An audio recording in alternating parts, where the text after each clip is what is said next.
Siete pronti con la diretta? Sì. Sì, Rosario è... Già in diretta. Sì, sto già andando. No, già in live. Solo un attimo che metto il link. Condizioni di pressione c'è. Starting shortly.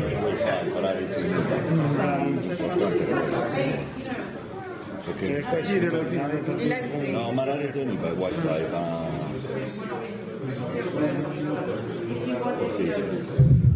ma Facebook non è andato? Si chiude, io ho visto se chiusa Sì, si chiude da solo, sì, si chiude da solo Facebook. Ma ci sono sempre. Vabbè. Non stiamo dicendo niente di...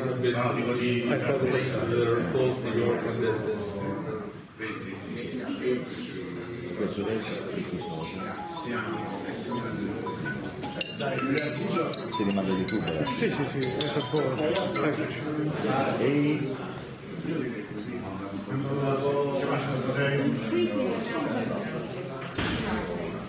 Well, welcome everybody. We shall see, folks.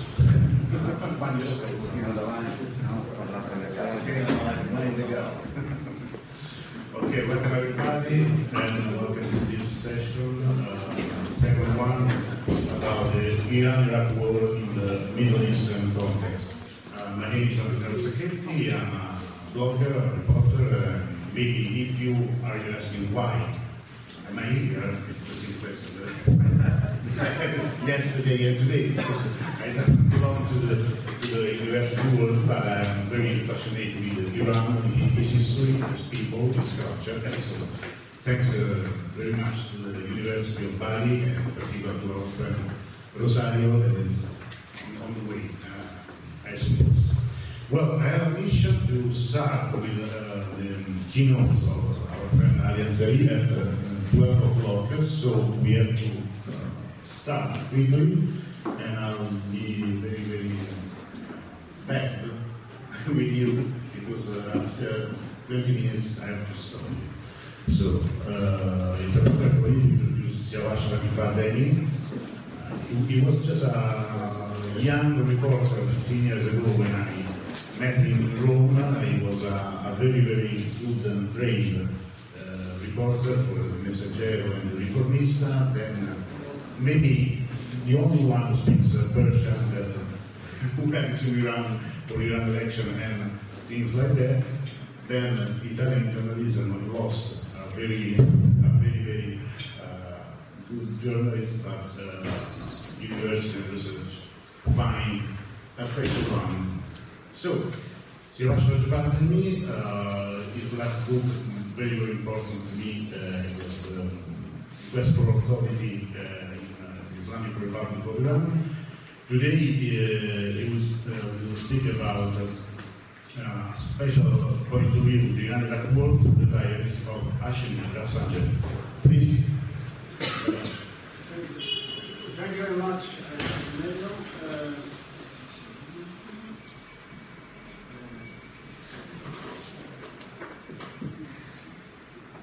So, good morning, everyone. My talk will be in English, but for the benefit of Italian speakers, I have prepared my slides in Italian. So it's a great honor to be here with friends. It's a great honor. It's a great pleasure to see Antonello again after so many years. It's great that he's still interested in Iran after all these years and all this crisis. My talk is on one of the most important and controversial sources for the study of the Islamic Republic, and that's the diaries of Akbar Hashemi Rafsanjani, a very prominent statesman of the Islamic Republic who died a few years ago. He started, according to his own account, he started producing daily diaries from 1981 up until shortly close to his death.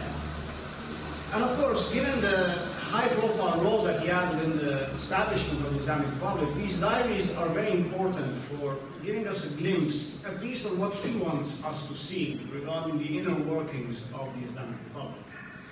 And he also has the distinction of being the only senior statesman of the Islamic Republic to have produced such diaries. These diaries are present in other political systems. I think Andreotti's diaries, for example, have been published to some extent in Italy. We have diaries of senior British statesmen and senior political figures in cabinet offices and more. But this, what Rafsanjani has produced in this scale is pretty much unique when it comes to the Islamic Republic.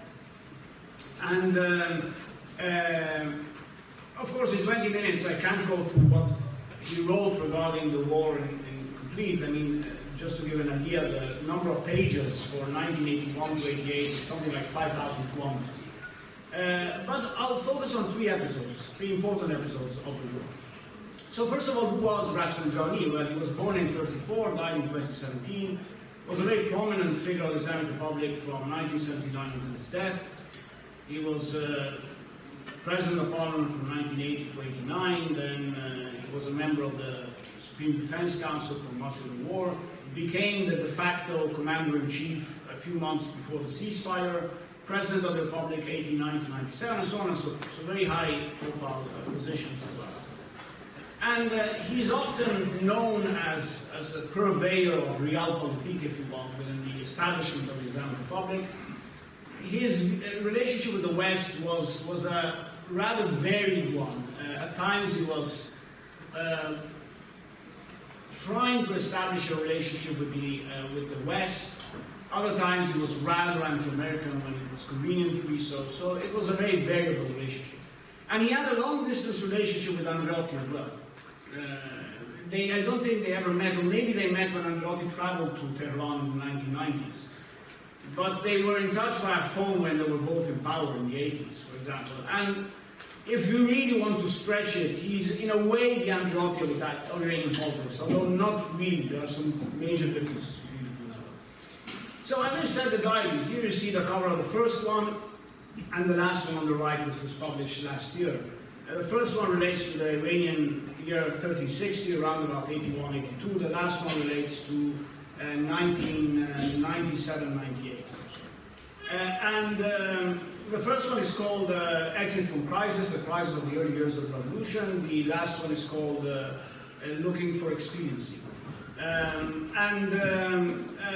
These books are published by the publishing house of the Rafsanjani family. And you will see this is quite important because these are really family productions.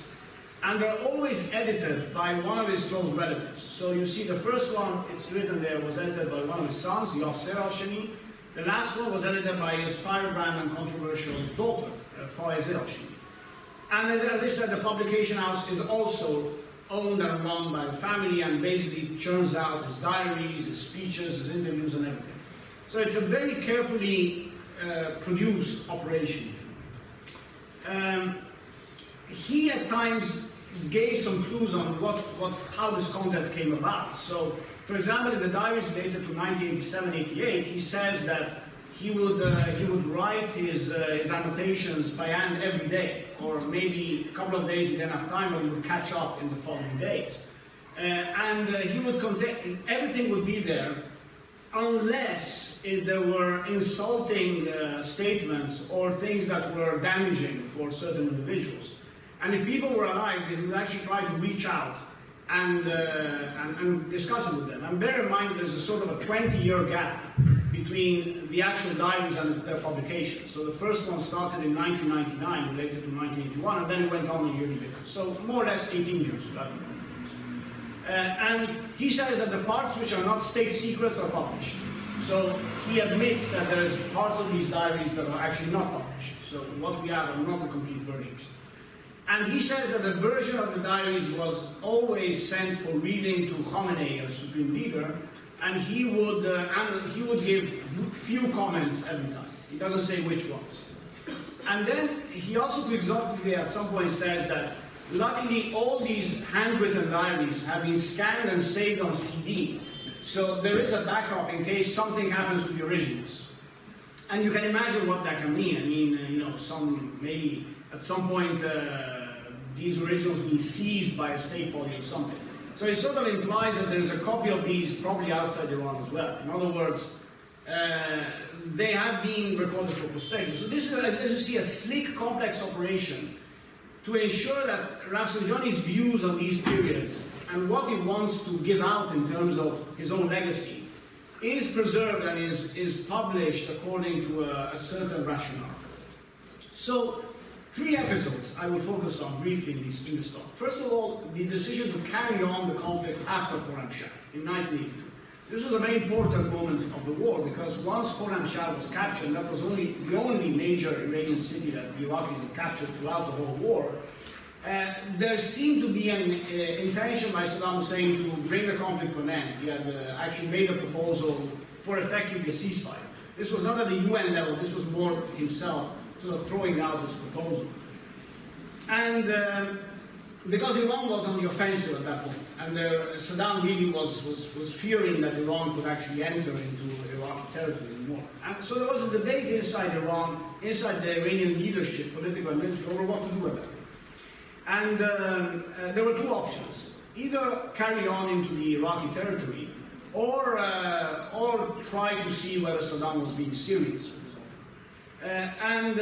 Of course, the final say was always with Khomeini. So, on the 4th of May 1995, the newspaper Jamhuriyat Islami published an interview with Ahmad Khomeini, who was his son and is effectively chief of staff. And this was a posthumous interview, which was published 3 years earlier, which was recorded 3 years earlier by the IRGC publication unit. And specifically what Ahmad Khomeini says here is that Khomeini, his father, thought that it was better that the war ended there. But the leadership was of the view that it was necessary to carry on, at least to capture the whole of sort of the shattered Arab waterway, and in this way get war damages from Iraq. And he specifically says that the Imam Amir Khomeini was absolutely not happy with such an idea, and said that if the conflict would carry on with such a model, there would be no victory but a war without end. And he says that we have to finish on a finite point, and the point was the recapture of Khorramshahr. So this is what Ahmad Khomeini actually is printed as Ahmad Khomeini saying. But Ahmad Khomeini, this was published when he was dead. So Rafsanjani, in his diaries for the 10th of June 1982, says that Imam Khomeini is definitely wants to carry on the conflict and doesn't allow any form of debate which could affect this decision within public opinion or within the armed forces on these goals. He wasn't in agreement with entering Iraqi territory in the first place. But he says that at some point the military commanders sort of convinced him that there was the need to enter Iraqi territory, at least where there will be little Iraqi population, so little damage to Iraqi civilians, or little loss of life by Iraqi civilians. So you see that these two accounts are very different from each other. They're very different from each other, but there are some hooks there that Rafsanjani alludes to that maybe makes these two accounts, I wouldn't say compatible with each other, but he inserts some ambiguity in his account that maybe, sort of doesn't make these two completely contrasting. However, as you can see, I think that Ahmad Khomeini's view is rather strong. And what's important, of course, is that when these diaries were published, Ahmad Khomeini was long gone, and he was more or less the only figure that could really express judgment at such a level on his real dimension. So this debate carries on. This hasn't been solved. Every now and then this debate flares up again as to whether really there was this universal consensus on carrying on the war after Khorramshahr. And as you see, these accounts really don't give us a clear conclusion. Let's move on to Iran-Contra quickly. So Iran-Contra was, other people talked about it, a very complex affair of arms, and Iran, Israel, United States, arms dealers, international arms dealers were involved. There were different objectives there. At some point, the Reagan administration actually seeks to make use of this complex situation to try to come up with a political understanding of Iran and sort of re-establish relations. And the height of that was that it was the first and to this day only visit of an American political delegation to Tehran since 1979 and all the way to today, 2022, between the 25th and the 29th of May 1986. So this is an important point, really, if you look at the relationship in the long way. And it was all kept secret until the 3rd of November 1986 when the Al-Shira Lebanese magazine famously released its report on these meetings.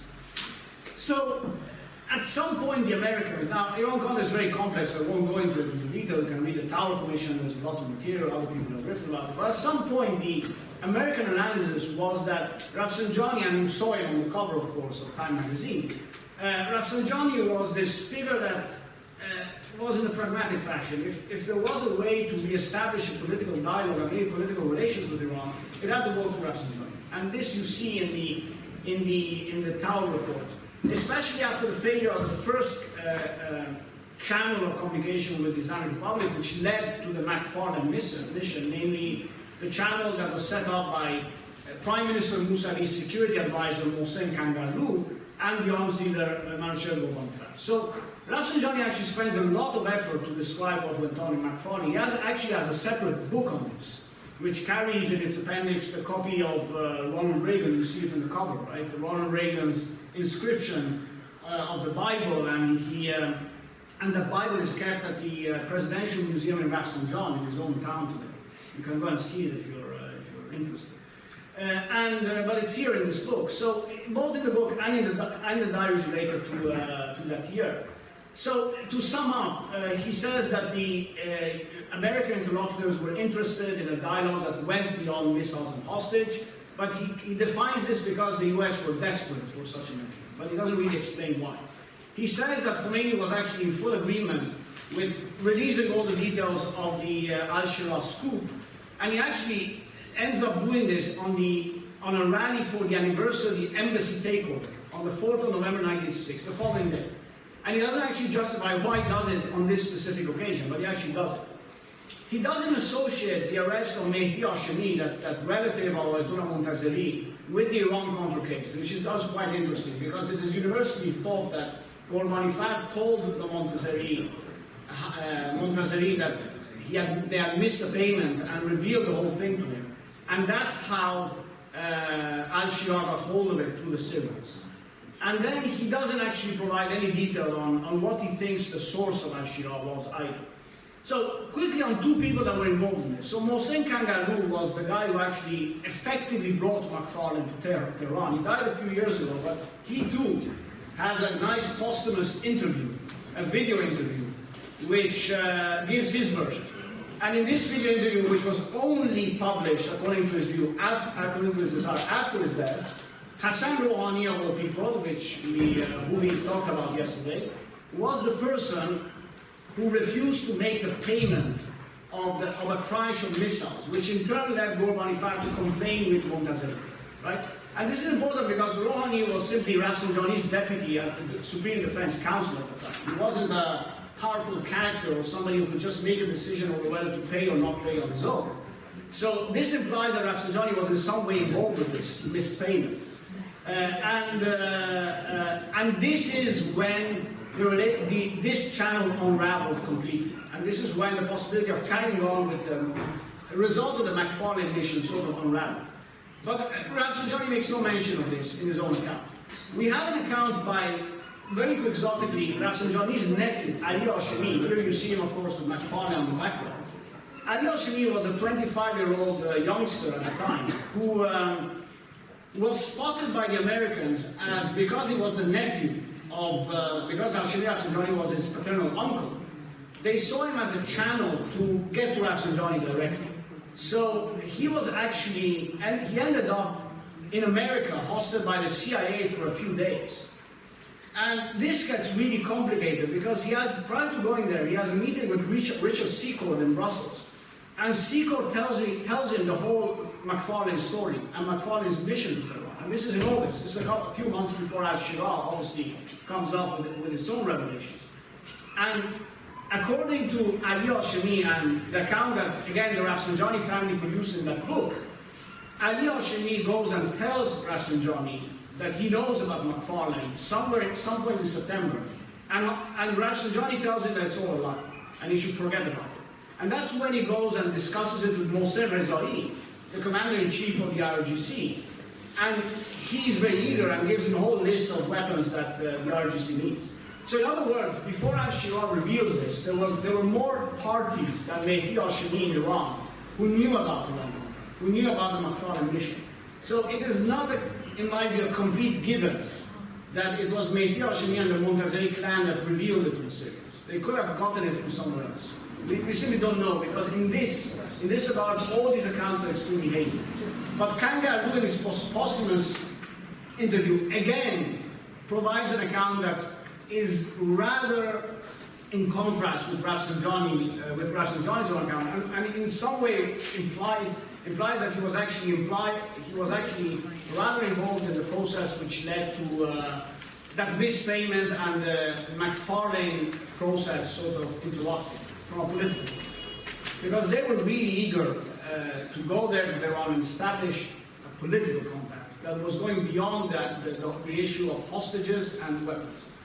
And of course, let's not forget, that was, once again, the one and only mission of an American political delegation to Tehran between 1979 and 2022 and counting, unless something has happened today. Last, my point, I'm coming to an end, is the end of the war. The end of the war, of course, is another major point of discussion and debate in Iran. We know that it finished with the delayed acceptance by Iran of UN Resolution 598. We discussed it yesterday, of course. And that was accepted by Iraq as it was approved in 1987, but at the beginning, the position of Iran was neither to accept, neither to refuse. And Rafsanjani is the only one who provided a real internal account of the process which led Iran to accept UN Resolution 598. And we know what happened. I mean, at the beginning of 1988, there were 4 major Iranian military defeats on the ground. They had lost the Fao Peninsula, they had captured, there were a series of other defeats.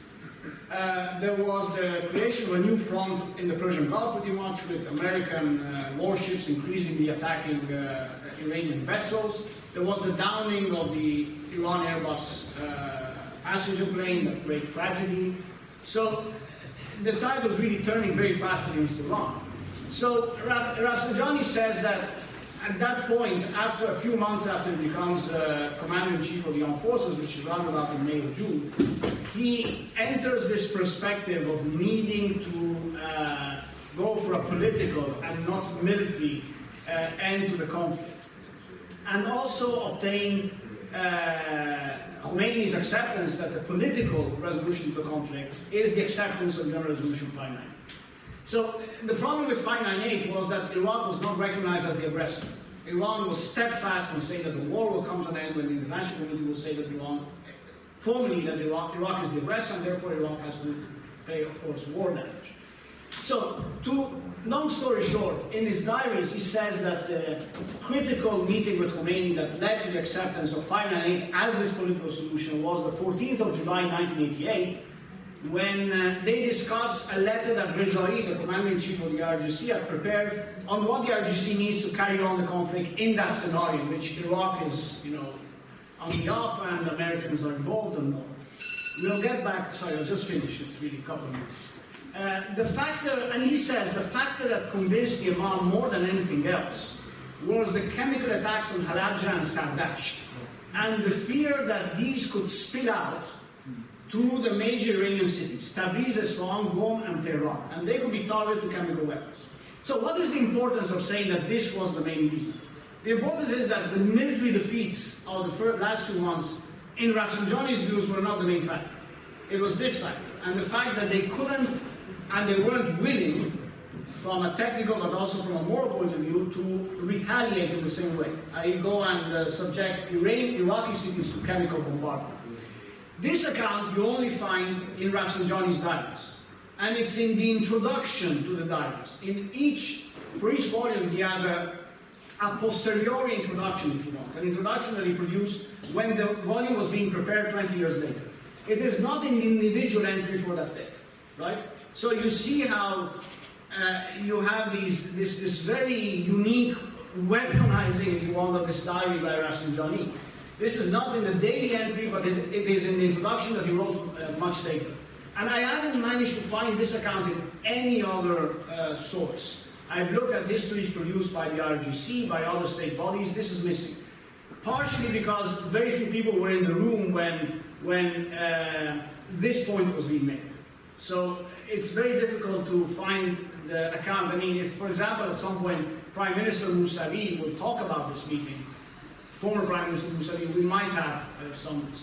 So quickly on the letter of Rezai, because the letter of Rezai was very important. This was a secret letter that in which he lists a whole amount of weapons and things all the way to atomic and chemical weapons that Iran needs in order to face Iraq and the United States. And at the end, Khomeini basically says that carrying on the war, as Rezai described, was no more than a slogan. And this letter was the letter of Khomeini discussing the Rezai letter was revealed by Rafsanjani in 2006. And then in the volumes that are related to 88, he publishes it. Rezai's letter was read in TV by himself for the first time in 2014. And what effectively Rafsanjani does with that introduction, which he wrote after he revealed Khomeini's letter, was that he actually reduces the importance of this letter in the process which led to the acceptance of Resolution 590, right? Because this letter doesn't talk about the chemical attacks on Al side. It talks about all sorts of weaponry that Iran should obtain in the next 5 years, which was simply impossible for Iran to obtain at that point. So Khomeini realized that it's an impossible task and simply, dismissed these requests by Rezai. And Rafsanjani actually published this in 2006 to buttress his point for the first time. But when he publishes this introduction, it has this effect of somebody limiting the damage, although not entirely. So you see how all these debates are in a big haste. So to finish, they are very important as sources, the diaries of Hashemi Rafsanjani, because of the role that Hashemi Rafsanjani played. They have these very unique discussions. Much of it is very tough to really verify from a second source because of his position, because of the fact that he often discusses meetings. For example, the Khorramshahr meeting I discussed earlier. There has been some research. Some people have sought to find the minutes of that meeting in which there was that alleged decision by Khomeini to carry on the war. Nothing has ever been found. That account that I mentioned is the only account of the meeting we have at the moment, at least. So how do we define this? And I'll finish here. I think this is a form of factual fiction, if you want. I mean, these diaries are really the construction of a history that Rafsanjani builds based on facts, but also based on what he wants posterity to know about his legacy. So these are really not really a service for historians, not really a service for us, but really a service for his legacy. But they also, this sort of smoke and mirrors, if you want, this sort of hazy, vague, at times contradictory statements that we can find on some of the events, also gives an idea of the nature of factional politics in the Islamic Republic. And therefore these debates are a reflection of what the nature of political contestation was in Iran and still is. Thank you. Thank you so much.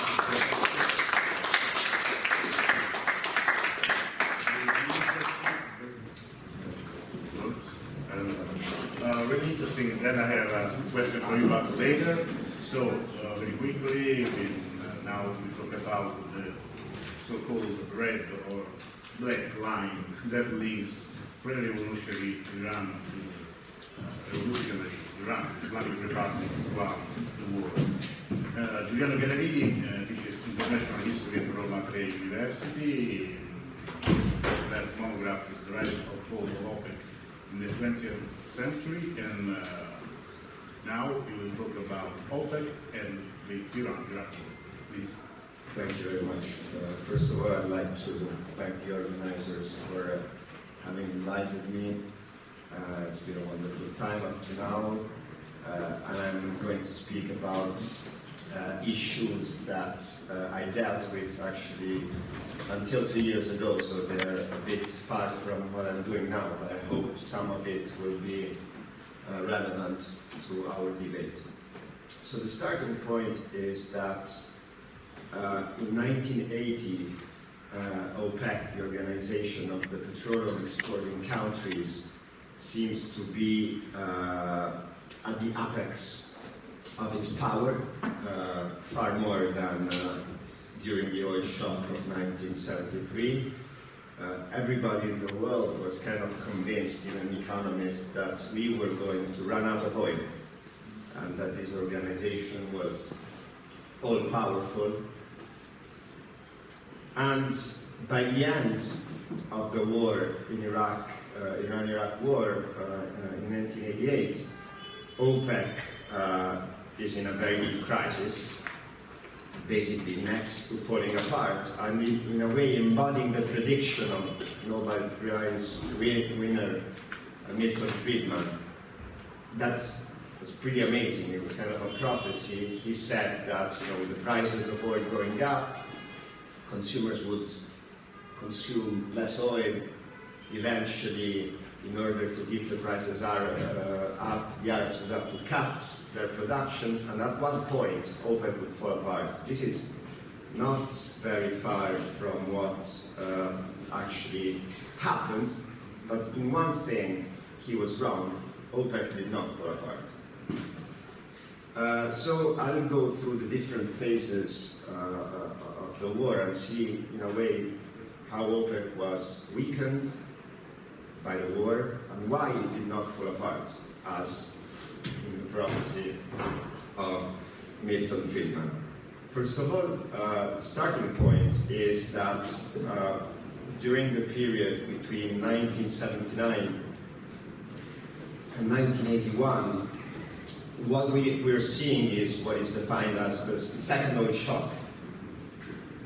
The prices of oil increased tremendously, and the main reason for this, and this distinguishes it from the first oil shock of 1973, the first is the Iranian Revolution. So Iran is the second largest oil exporter in the world, and in a very short amount of time, the world loses nearly 6 million barrels of oil per day, so it's a huge amount of oil. And the second reason is that at that time is the first time that we are seeing something that today we read on the newspapers. It's the rise of the spot market, this short-term oil that is sold that makes the price of oil very volatile. And in this period between 1979 and 1980, OPEC is radicalized by the Iranian Revolution. This is not only because the position of the new government is embodied, for example, by the president of Iran in January 1980, when he argues that the petroleum industry during the Shah time had been little more than a mechanism to pump out oil of the country, of the people, and transforming the natural resource into imports. So what was the solution to that? Basically, the oil industry was a parasite that was forcing Iran to be an importer of everything that the Iranian people needed, was to cut oil production and use the oil for the Iranian people and not for exporting. And this obviously is a very radical position for a major oil exporter. But weirdly, and it's something not many emphasize, even Saudi Arabia is far more radical. At this time, we know there had been the seizure of the Grand Mosque at the end of 1979. But I want to quote the Saudi Minister of Industry, one of the key figures of the economy, Al-Ghazali. When he mentions the Iranian revolutions, he says the Iranian revolution is not against development, but is only against ambitious projects, what today we call the vanity projects, or white elephant, and instead wants real development, more schools, better public services, eradication of illiteracy and poverty. So in a way he had a relatively open view of what was going on in Iran. And so Saudi Arabia, so at least some parts of Saudi Arabian society and elite was looking, it wasn't so critical of what was going on in Iran, at least from an economic point of view. And when OPEC, in September 1980, was to celebrate its 20th anniversary, OPEC was created in Baghdad. The 20th anniversary was to be celebrated in Baghdad. OPEC was at the peak of its power. They had asked a winner of the Cannes Festival in 1975, an Algerian director, Lakhdar Amina, to produce a movie about OPEC and show it in the Baghdad meeting.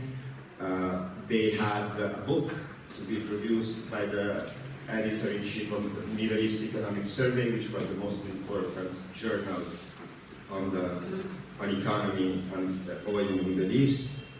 They had created the OPEC Fund for International Development, which was, in a way, OPEC's show of solidarity towards the Third World. But the war between Iran, the invasion of Iran, started actually just a few days before the convening of the 20th anniversary of OPEC, and the Baghdad summit was cancelled. And it was very difficult to find where to reconvene the meeting of the OPEC conference. In the end, a very pleasant place was chosen, Bali, in Indonesia being a member of OPEC. But in a very weird situation, because the new Iranian Minister of Petroleum, Javad Tongoyan, I'm sorry for the pronunciation, had been taken prisoner by the Iraqis, and the Iranians did not want to start the conference without the presence of the minister. So the Indonesians had this idea, very clever one, just to start the conference with a picture with the image of the Iranian minister and get along with it. But obviously the conference was very tense. OPEC was negotiating what was called a long-term strategy, so a strategy to approach the future decades. This strategy was devised by Saudi Arabia. It was based on very moderate increases in prices according to the growth in demand in the industrialized world, and it was shelved, and Iran played the part of the radical country, basically arguing we shouldn't care about the West, what the West is doing, let's just care about the prices of oil, we should produce less, we should care about our own people. So the second phase of OPEC during the war starts, which is a phase that goes from 1982 to 1985. It's a phase of the so-called oil glut. In 1981, the oil market changes for different reasons, and OPEC is on the defensive. There is a pressure for a decline of the oil prices. The reasons is the impact of the so-called Volcker shock. The Volcker shock in 1979 increases US interest rates, and that creates a recession in many of the countries of the West, and so there is a reduction in consumption of oil. There are a lot of policy decisions that were taken even in the US to reduce the consumption of oil, such as improving the mileage of the cars, show their impact at the beginning of 1980, and especially what happens is the rise of new producers, Mexico, Alaska, but crucially the North Sea in Great Britain. And as you see in the image, you have this situation in which the production of OPEC, which is in the lighter color, has to go down while the production of non-OPEC countries goes up.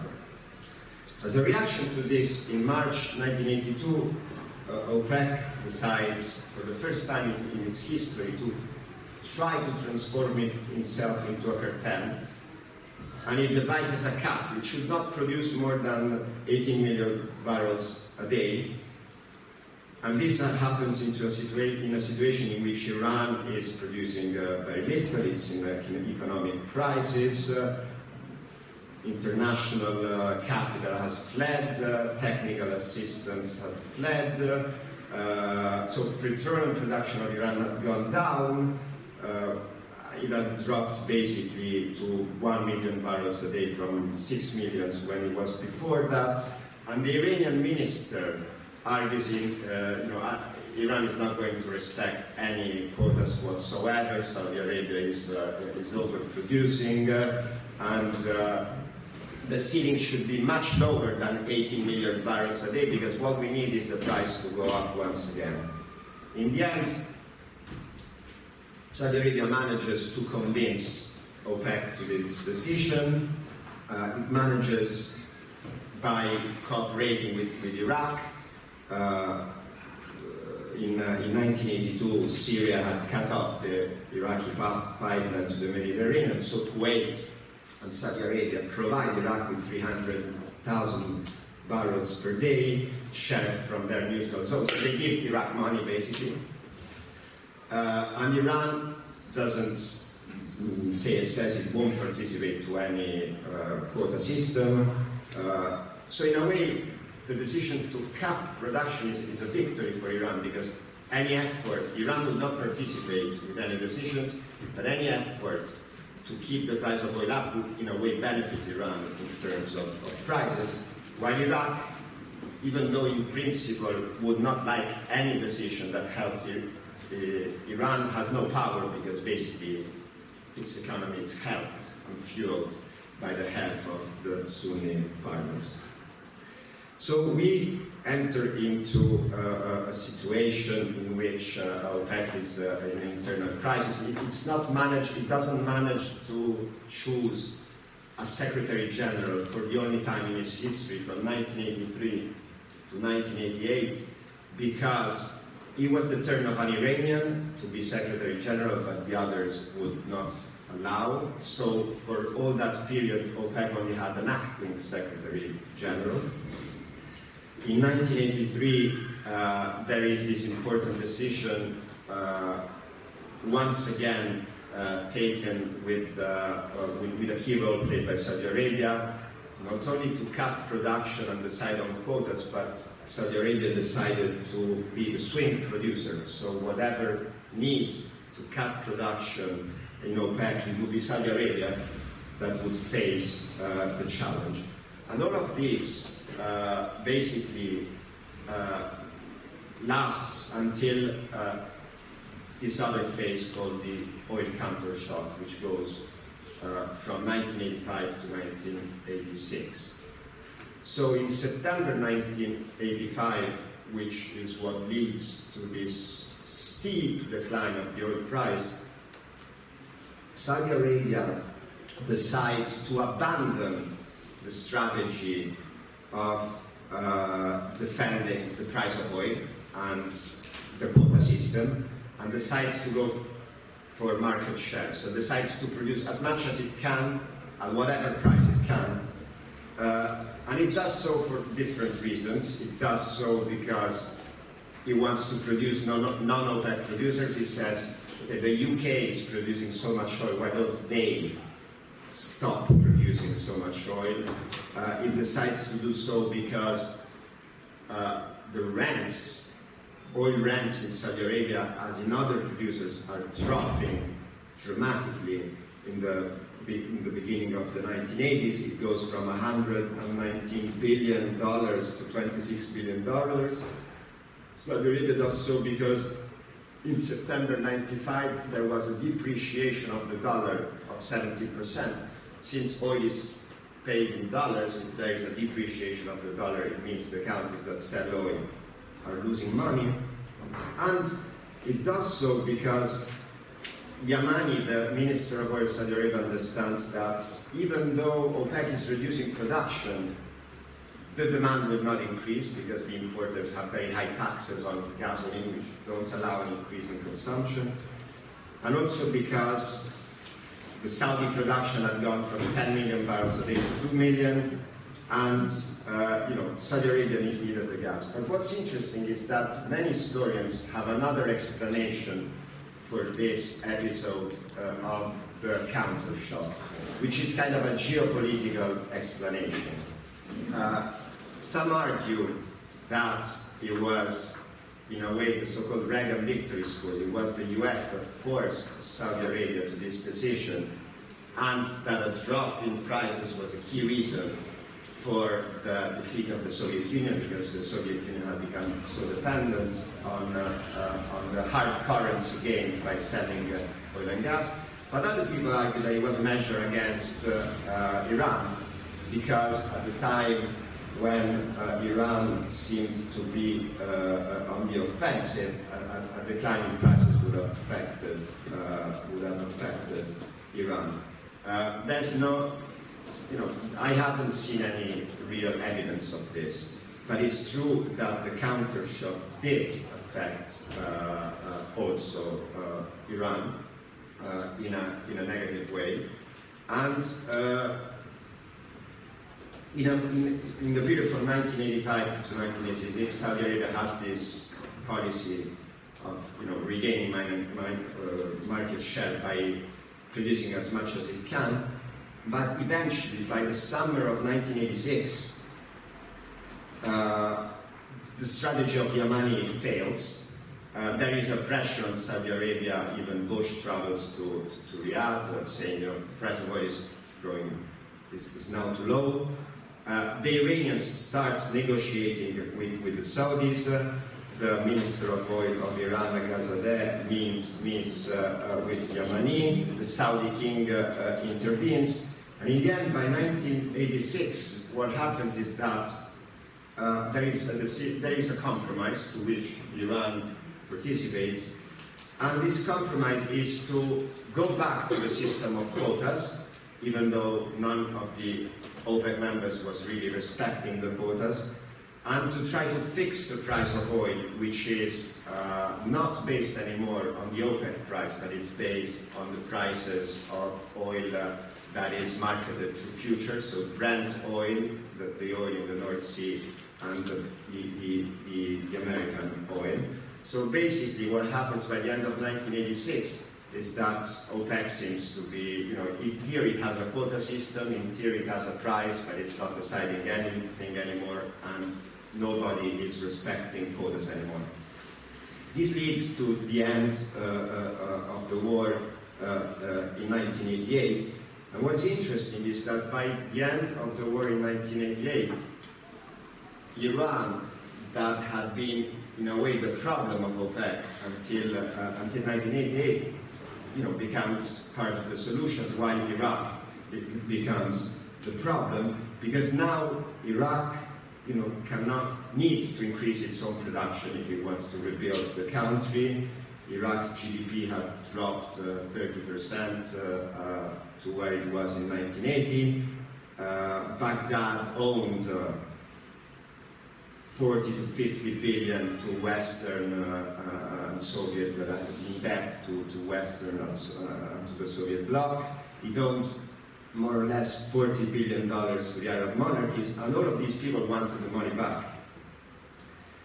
And by 1990 there is a reduction of prices, which and Iraq says, and Saddam says, it is losing $14 billion a year at a time when a few $billion could solve much that has been at standstill or postponed in the life of Iraqis, the struggling people which waded through a lake of blood defending its honor, freedom, sovereignty and security, and defending it for defending the Arab nation. So the concept is, you're asking your money back, you're not helping us with higher prices. Western capital doesn't want to invest in Iraqi industry because it's not a reliable debtor. So Iraq basically goes for increasing production in the easiest way it could find by invading Kuwait. So what's the conclusions of this whole story? First of all, the first consideration should be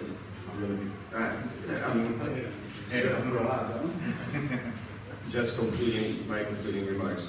So first of all, how does an organization survive a war between two of its founding members? The first answer is that this cooperation between OPEC countries is not based on culture, it's not based on politics, but it's strictly based on the fact of being dependent from oil export revenues. But what helps also in the case of OPEC is that OPEC is not an organization of the Arab or Persian Gulf or the Middle East. It's a global organization in which there are players such as Indonesia, there were players such as Indonesia or Venezuela that can act as mediator. My second consideration is, has the revolution in Iran changed OPEC? I think it has. It has created a revolutionary government potentially aiming to changing regimes in the region and undermining their legitimacy, their political legitimacy. And this remains, to this day, a factor that weighs on OPEC. This factor was not totally absent, but until 1979 was not strong as it was after the revolution. My third consideration is that OPEC survived, but with a lesser role, as you have seen in 1988 as a share of global production, with no control over the prices, because the reference prices became Brent, the prices you see today on the newspapers. It didn't have a strategy for the future. It didn't have links anymore with other developing countries, so the OPEC fund for development is not an important thing anymore. And it risked the implosion, as we saw with the bread revolts in Algeria, the Caracazo, because of declining oil prices. It had no real agreements on production, and this led to military pressures, to change rules within OPEC by military means, such as the invasion of Iraq. So what has been the role of, if you will, this is a broader consideration, of the Iran-Iraq war in the carbon economy of the 20th century?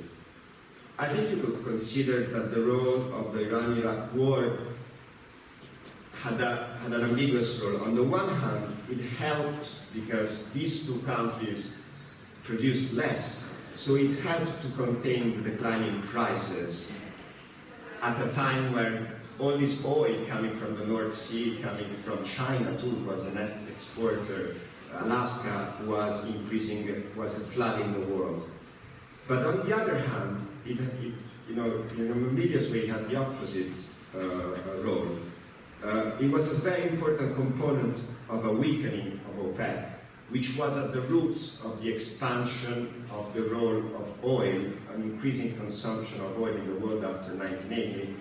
From 1980 to today, we emitted in the world the same amount of CO2 that we emitted from the beginning of the Industrial Revolution to 1980. So the fall in oil prices and the weakening of OPEC had an enormous role in relaunching the fossil economy, and to a certain extent, this was in the interest of the largest industrial and consuming countries of the G7 and of the United States in particular, which in a way helps, could also help to explain the position of the United States during the conflict, which was the position of a country that was pretty happy in weakening both the actors and in weakening the cooperation of oil exporters and producers in general embodied in OPEC. Thank you.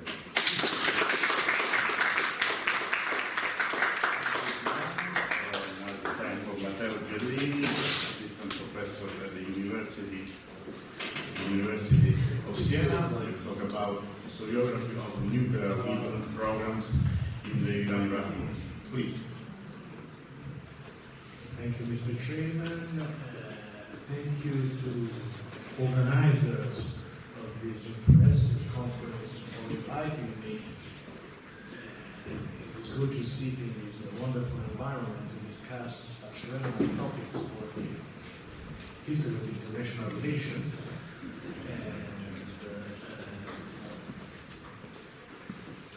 As usual, after in the taxonomy of energy sources, after the oil came nuclear power. So it was fine for me to present after the rich presentation of Giuliano. And my presentation is part of a survey, a bibliographic survey and background studies on the history of nuclear technology, the politics related to nuclear technology diffusion in the Middle East, a long-standing studies, because I'm not still able to conclude it, but I'm quite confident to do it in the future, inshallah. And the Iran-Iraq war presented very interesting aspects for the story of nuclear technology and its diffusion and its spreading around the world. For this presentation, I based it basically on two very relevant works that has appeared in the recent years. The one of Michele Gaietta for the Iran nuclear program, the trajectory of Iran nuclear program. Iran's nuclear programs is the title. And the other one of Gottlieb Brauch-Gangler on unclear physics that deal with the nuclear programs of Iraq and Libya.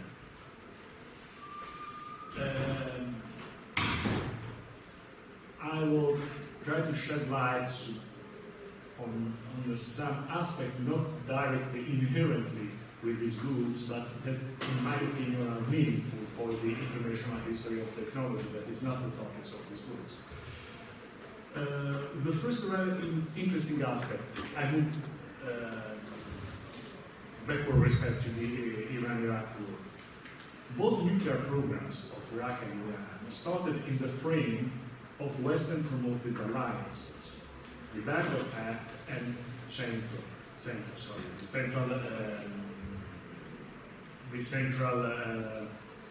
Central Treaty Organization, the equivalent of NATO for the Middle East. You know the differences between them, the different chronology of them. Let's say the Baghdad Pact faded after the Iraqi Revolution on the Iraqi coup in '58, and then it moved to become the Central Treaty Organization. But these programs, this beginning of the nuclear programs in Iraq and in Iran, in the frame of these Western-promoted alliances, were not nuclear weapons technology programs, but it was the common and mandatory technology to develop both peaceful and a possible weapon programs. And it was part of the promotion of the cooperation and of cohesion of the member countries of these both alliances. Another relevant aspect, I will try to sketch out some relevant aspects of this story, then I will move to a little bit chronological approach, is that the Iran-Iraq war, affected both the nuclear programs of the countries, these peaceful nuclear programs of the countries. You know, during the war we had the nuclear weapon use. We had nuclear weapons in the war. We had other weapons of mass destruction, bio and chemical, but not nuclear weapons, as we well know. But the relevant aspect is that the war triggered the turn to nuclear weapon program for both countries, for Iran and Iraq. This weapon turn was relevant for the history of nuclear technology diffusion, as it involves a worldwide cooperation net and the inner features of the international nuclear trade to permit this the inception or the planning of these nuclear weapon programs in Iran and Iraq. Iranians and Iraqis experimented the different aspects of this international connection. Monarchical Iran was for a long period on the forefront of developing countries' Western technology clients. Republican Iraq relied basically on Soviet assistance up to the Saddam era. In both cases, the IEA provided technical assistance since the nuclear program's inception. Moreover, the two governments, the two states, the two countries joined the Non-Proliferation Treaty, which granted them the access to the nuclear market promoted by the same treaty. We have also to remark that Iran and Iraq not withdraw from the NPT.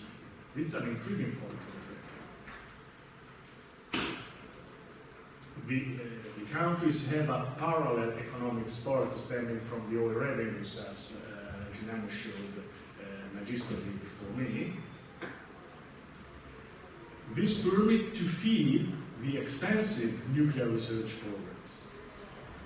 While for Iraq, the program aimed to medical and agricultural applications in the beginning, besides the basic research, of course, that is a common feature of all the nuclear programs in the world. For the Shah, the aim was nuclear power production. This would lack the oil resources exploitation for mainly chemical uses. So it is an interesting point of view for an oil producer country. Monarchical Iran had a very relevant connection with the nuclear technology international competition, the commercial international competition, as it participated in the EuroDIF consortium. This was a French-promoted consortium for uranium enrichment. I will try to avoid some the technicalities of the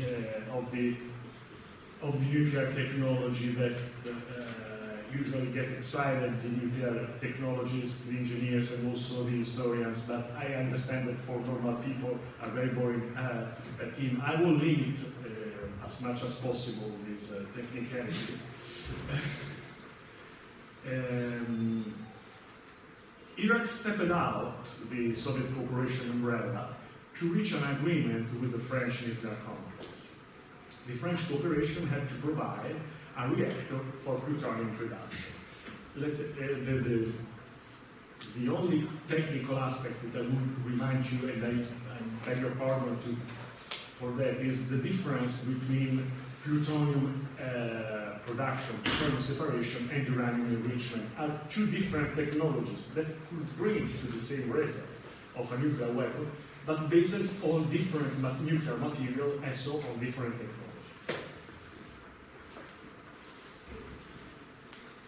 Two different causes. The revolution in Iran and the Israeli bombing for Iraq had a similar effect. Indeed, both countries had a sort, after this turning event, of nuclear autarky, trying to restore the previous acquisition by the war. So, some chronological highlight by this now. After the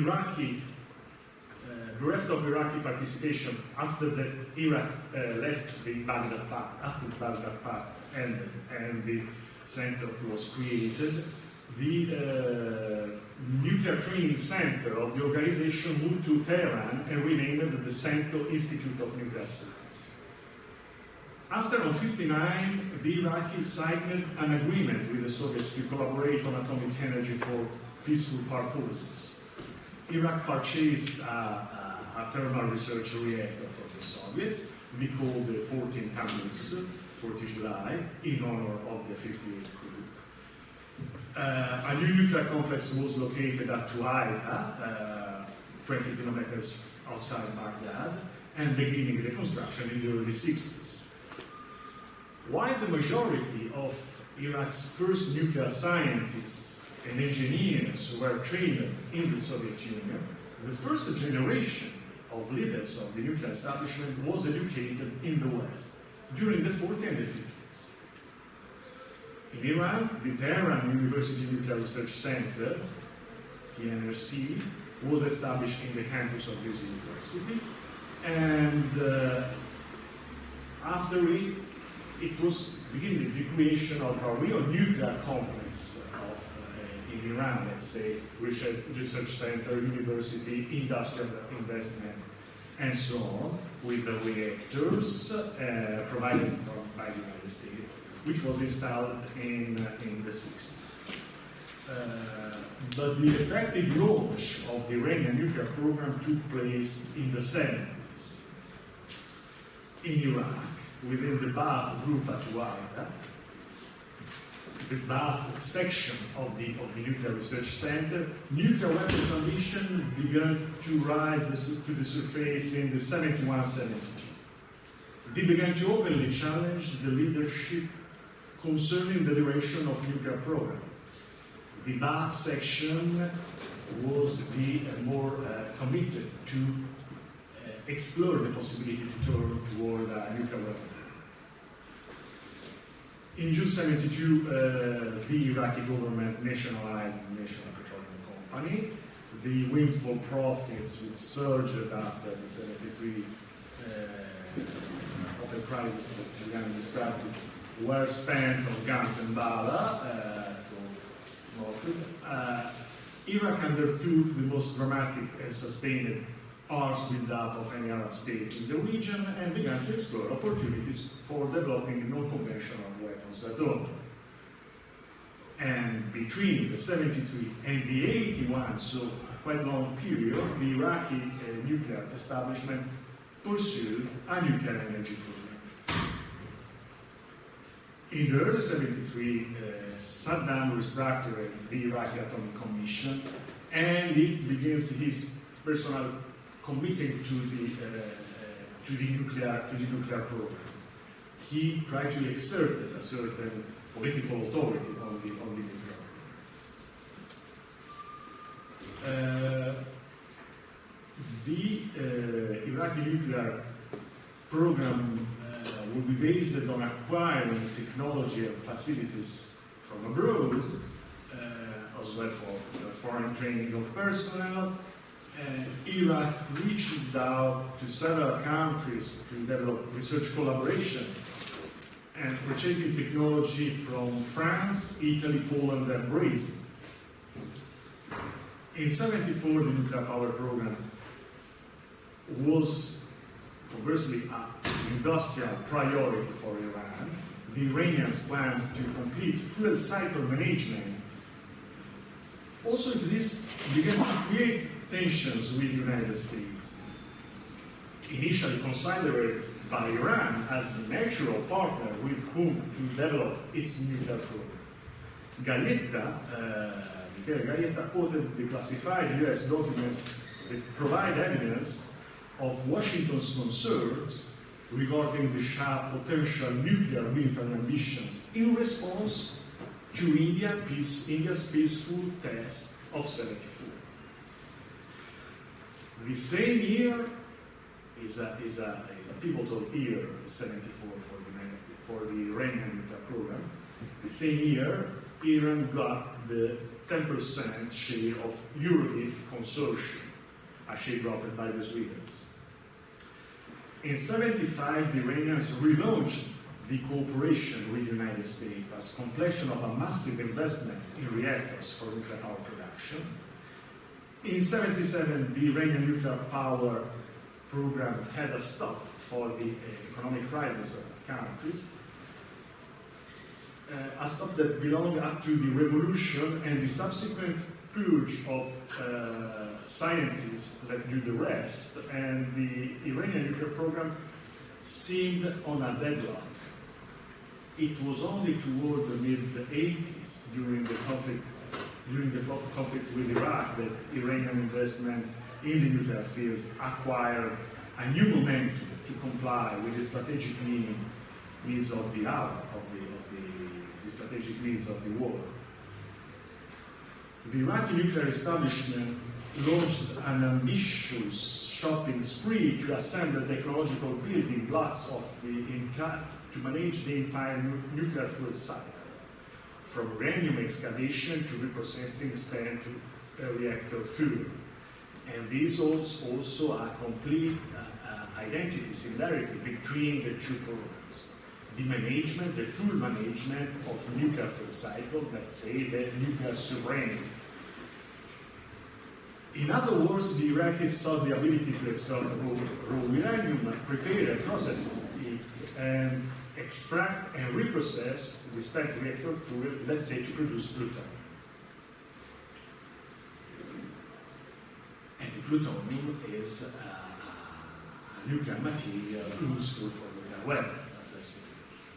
The core of this plan was the construction of a French research complex called Osirak. The Israeli called it Oshirak because clearly a joke with the name of French president.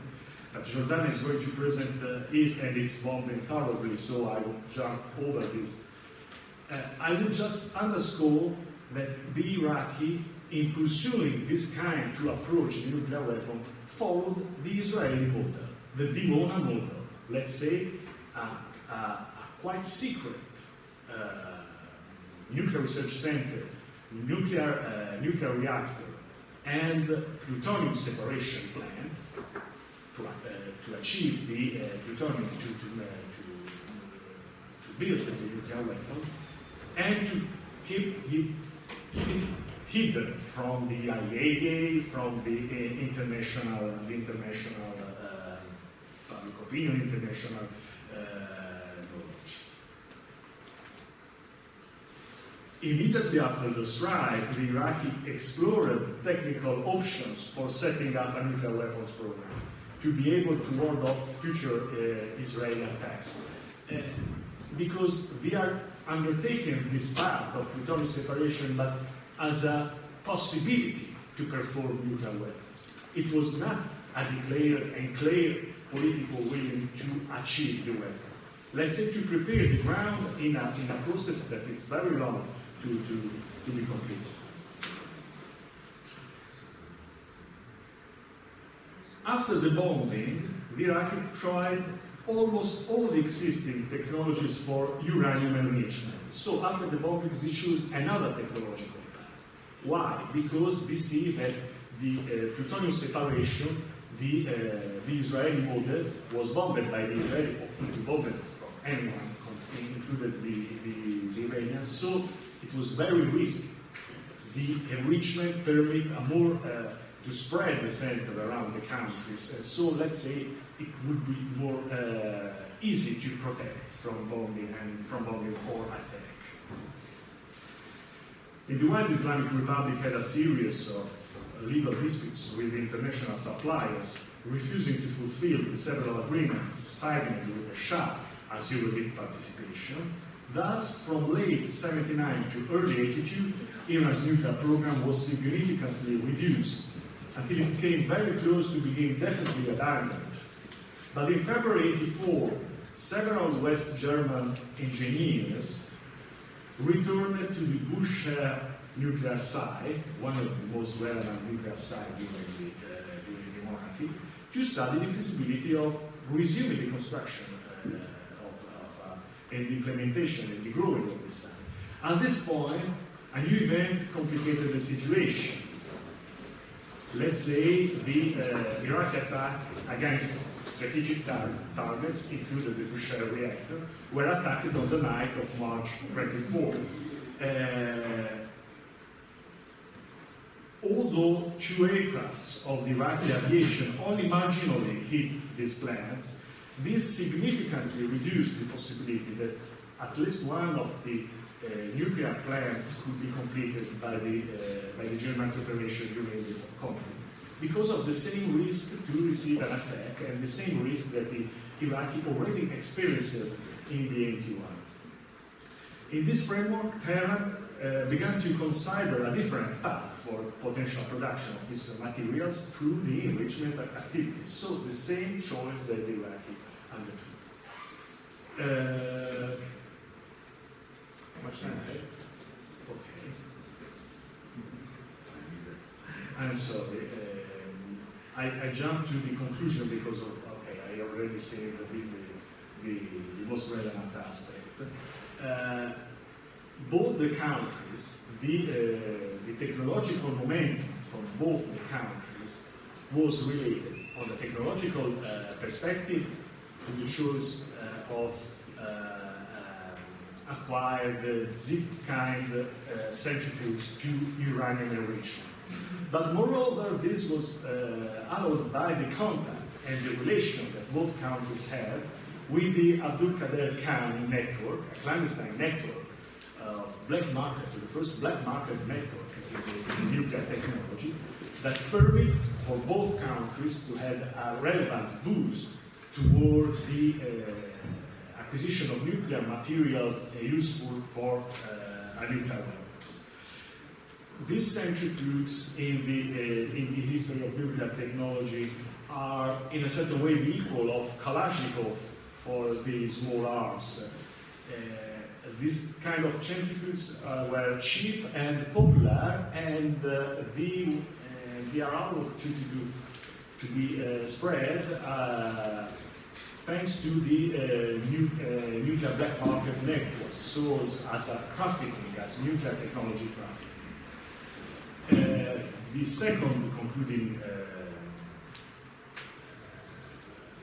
point is that the crisis of the past nuclear weapon transfer paradigm, let's say the paradigm that we experienced up to the Non-Proliferation Treaty, was put in crisis because of the existence of the nuclear black market network. Let's say it's not more a state that transferred the weapons and nuclear technology to another recipient, but it was a non-state actor, although connected with various states, but a non-state actor. This marked a new period in the history of nuclear technology. Thank you so much.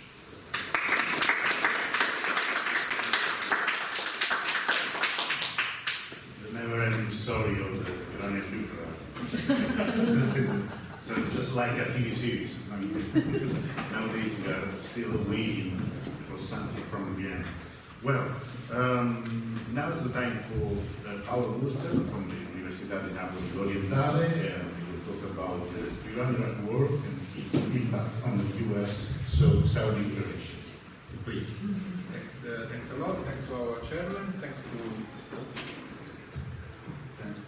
the microphone. Thanks to the microphone, and thanks for the organizer for inviting me, but also for organizer this very interesting meeting, and to everybody who is attending our session. I would like to share with you some consideration about the impact of the Iraqi war on the US-Saudi security relations, with the specific regard for the early stages of the war from 1890 to 1880 to 82.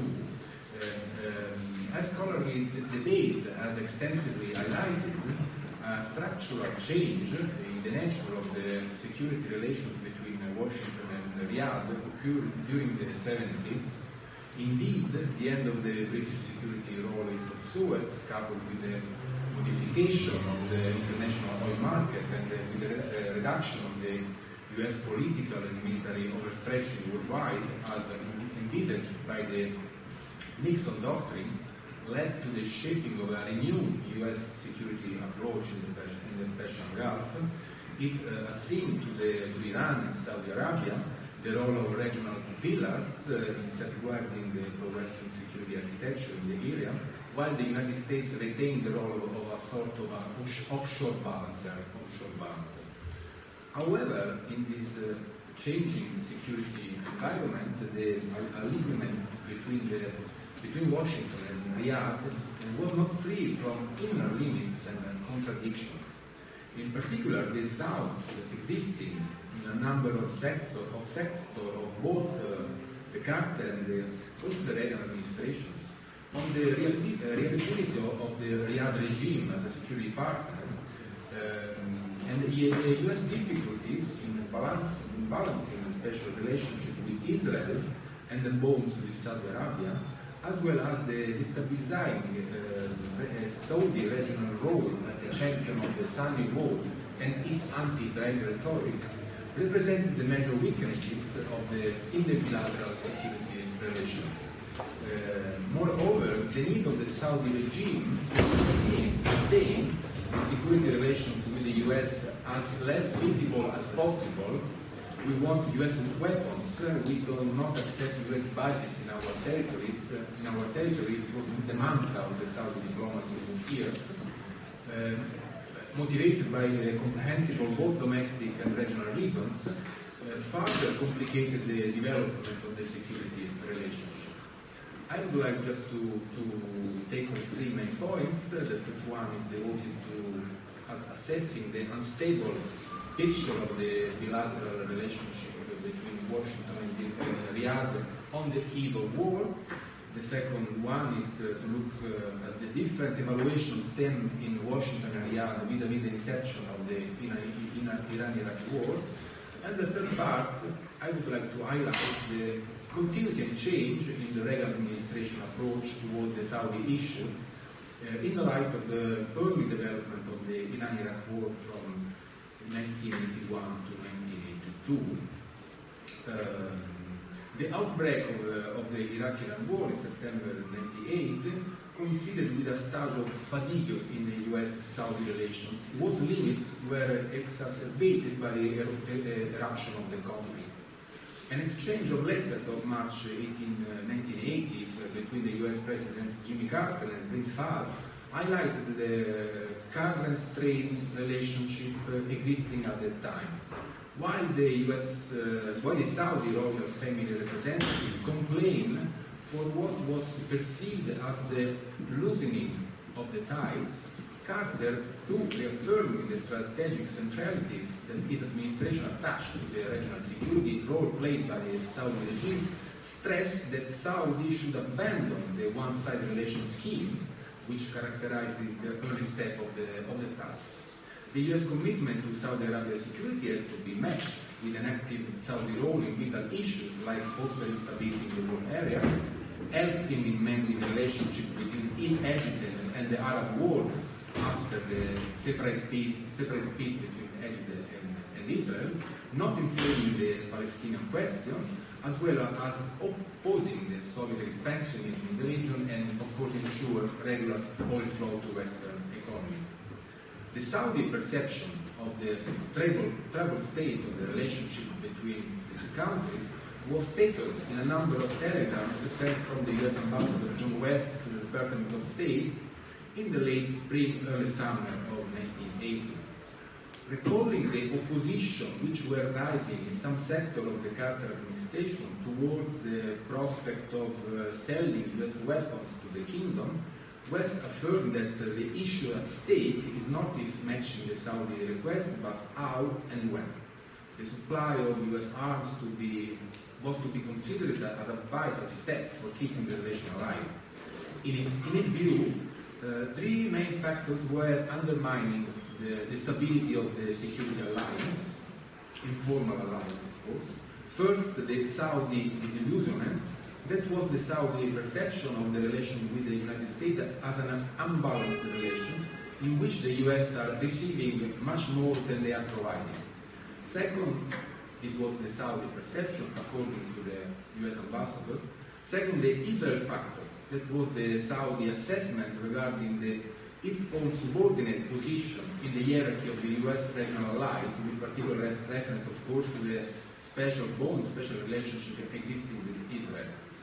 Third, the so-called French connection, that was the alleged strategic aim of France to replacing the US as the main security partner of the kingdom, as well the overall competitive approach developed by France in the Persian Gulf security in terms of transatlantic relations. The Iraqi invasion of Iran, whose reasons laid down to a set of both defensive and offensive motivation, unveiled the strategic rift existing between Washington and Riyadh towards the security of the Persian Gulf. While the United States officially adopted a stance of neutrality, Saudi Arabia, alongside with the other monarchies of the Gulf, with the exception of Oman in the early stages of the conflict, sided with Iraq. Indeed, while the Saddam Hussein regime represented a traditional geopolitical competitor in the regional environment, the affirmation of the Islamic regime in Iran and the Iranian rhetoric of the export of the revolution was likely to transform Iran in a sort of multi-dimensional challenger of Saudi Arabia, both at strategic but also at identity religious level. In this context, the issue of supplying weapons to Saudi Arabia resurfaced in the early stage of the conflict and led to a heated debate within the Carter administration. On the one hand, Ambassador West claimed that providing US arms to the Saudi regime would have allowed the United States to accomplish a set of strategic objectives: the protection of the kingdom, the consolidation of the still shaky relation with Riyadh, as well as the containment of the Iranian influence and the building up of the foundation of the security framework in the Gulf that was envisaged by the Carter Doctrine of 1980. On the other hand, the Secretary of State, Edmund Muskie, and in particular the Undersecretary of State, Warren Christopher, cautioned that any kind of arms transfer from Washington to Riyadh, which explicitly supported Iraq, would have been weakened the neutrality of the United States, thus paving the way to a potential establishment of a dangerous liaison between Iran and the USSR. Moreover, it is noteworthy that the latter position reflected the approach of those officials of the Carter administration who did not consider the perspective of re-engaging Iran in national security saving. Therefore, they supported the idea that a sort of pro-Iranian neutrality would allow the United States to unblock the Stash crisis as well as to prevent any alignment between Moscow and Tehran. As far as the Reagan administration is concerned, I would say that a mix of continuity and change marked the early strategic assessment of the Reagan administration towards the Persian Gulf security issues, and in particular towards the relationship with Saudi Arabia with respect to the approach of the Carter presidency. As far as Saudi Arabia was concerned, the kingdom would have not but to be considered as a pivotal ally of the US in the Persian Gulf. As President Reagan wrote in his memoirs, oil and containment, both anti-Soviet and anti-Iranian, created a coincidence of interests between the two countries. Therefore, the official position of the new US administration was not to permit Saudi Arabia to become a new Iran. It was the so-called Reagan corollary to the Carter Doctrine.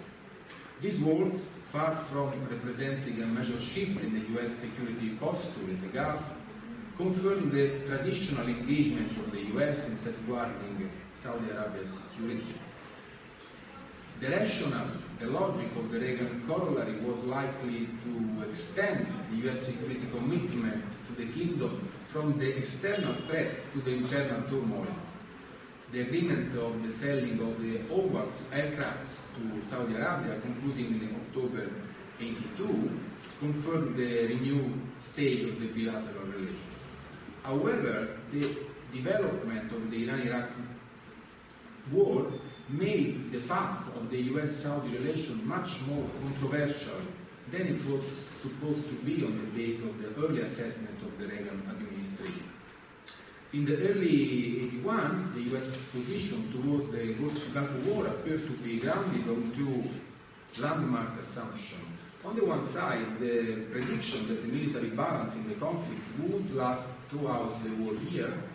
On the other side, the conviction, the belief that the military stalemate would represent a strategic asset for the US, and it would have allowed Washington to foster its ties with moderate Arab countries, to prevent the USSR interference and to contain any hegemonic design in the area.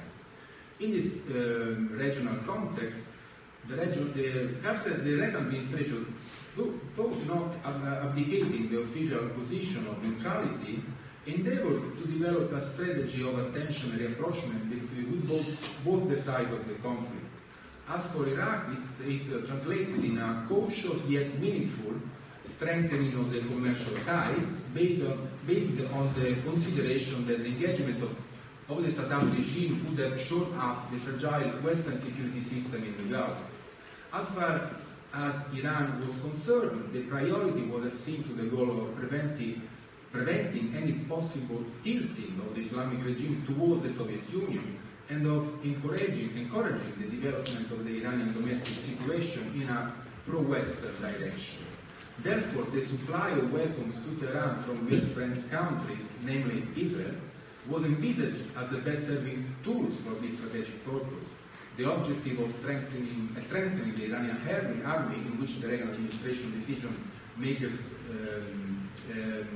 which the Iranian army, which in the Reagan administration perspective had the double merit of being at the same time anti-communist and anti-communist, was achieved through the Israeli channel. Indeed, following the end of the hostage crisis, the unofficial supply of US-made weapons from Israel to Iran resumed under the support of the United States.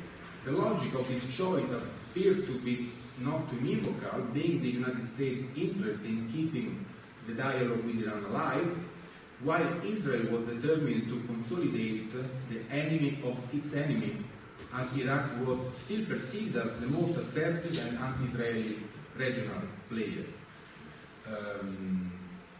The Iranian military counteroffensive, which took place from 1982, paved the way to the early stage of a profound rethinking of the US approach in the conflict. In particular, in the spring of 1982, the siege by the Iranian army of the region of Khuzestan completed the liberation of the Iranian territory from the Iraqi invasion.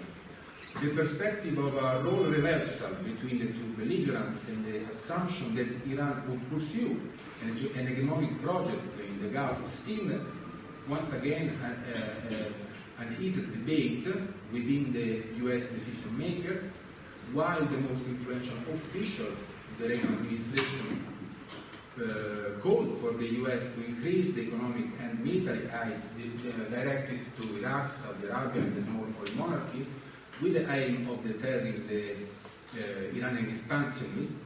A minor but not irrelevant sectors offer a different take of the situation. In particular, the director of the policy planning staff of the Department of State, Paul Wolfowitz, claimed that the objective of containing the spreading of Soviet influence in the Gulf would have to remain the lodestar of the US security policy in the Gulf.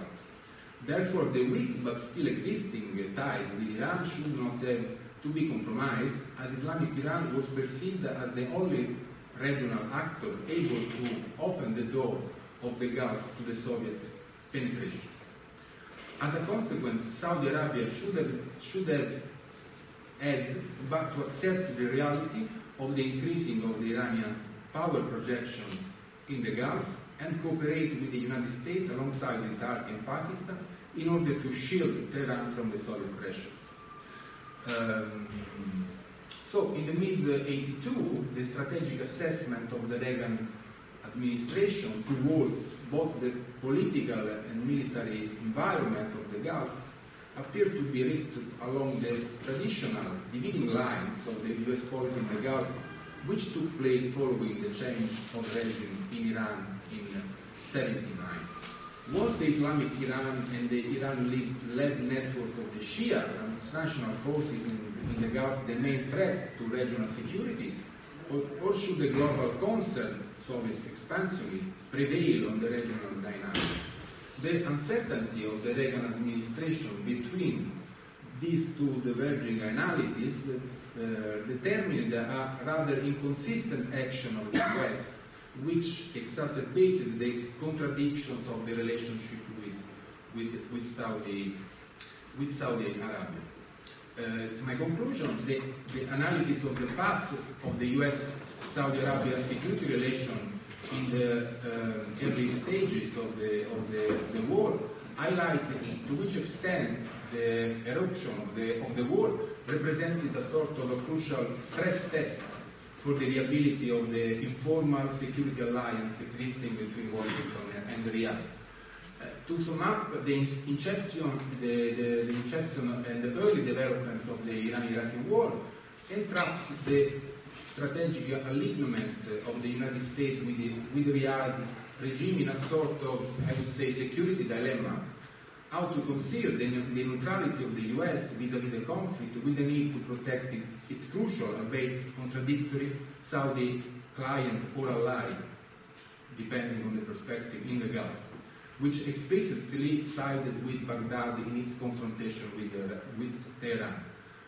Moreover, how to balance the pressing quest from Riyadh for fostering the military cooperation with Washington with the option arising in some sector of the Carter and also Reagan administration not to abandon the perspective of re-engaging Iran in regional security. These strategic issues rooted in the history of the US, in the contradictory history of the US-Saudi relation, represented the, I would say, the constant feature which shaped the path of the US-Saudi relations in the early stages of the war. Thank you. Thanks a lot.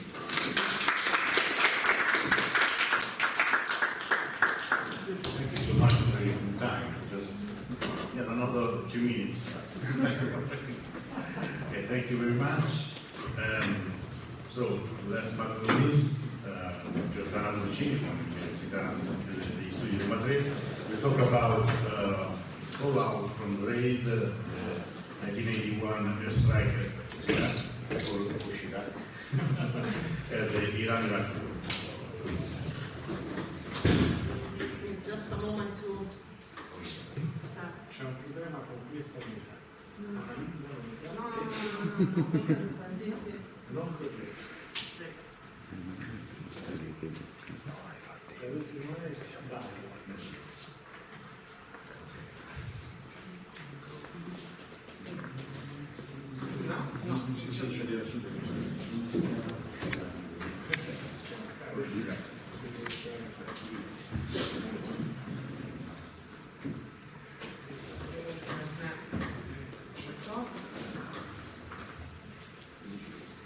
Okay, can you hear me? Yes. So, thank you very much for having me. I'm really happy to be here, and I'm very much enjoying both all the presentations and the environment. So, really, thank you very much. Okay, so I'm going to talk about the impact of the Israeli bombing, Israeli airstrike in 1981, which destroyed the Osirak reactor in Iraq. Its impact on the Iran-Iraq war, and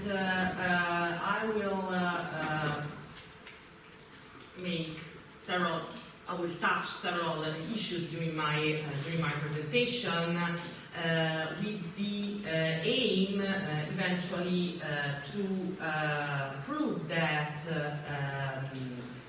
having not been destroyed, the presence of the Osirak reactor throughout the war would have changed the international position of Iraq during the conflict, especially in light of the fact that, as we said, as it was repeated many times yesterday, the international community had a general interest in preserving the balance between the two contenders.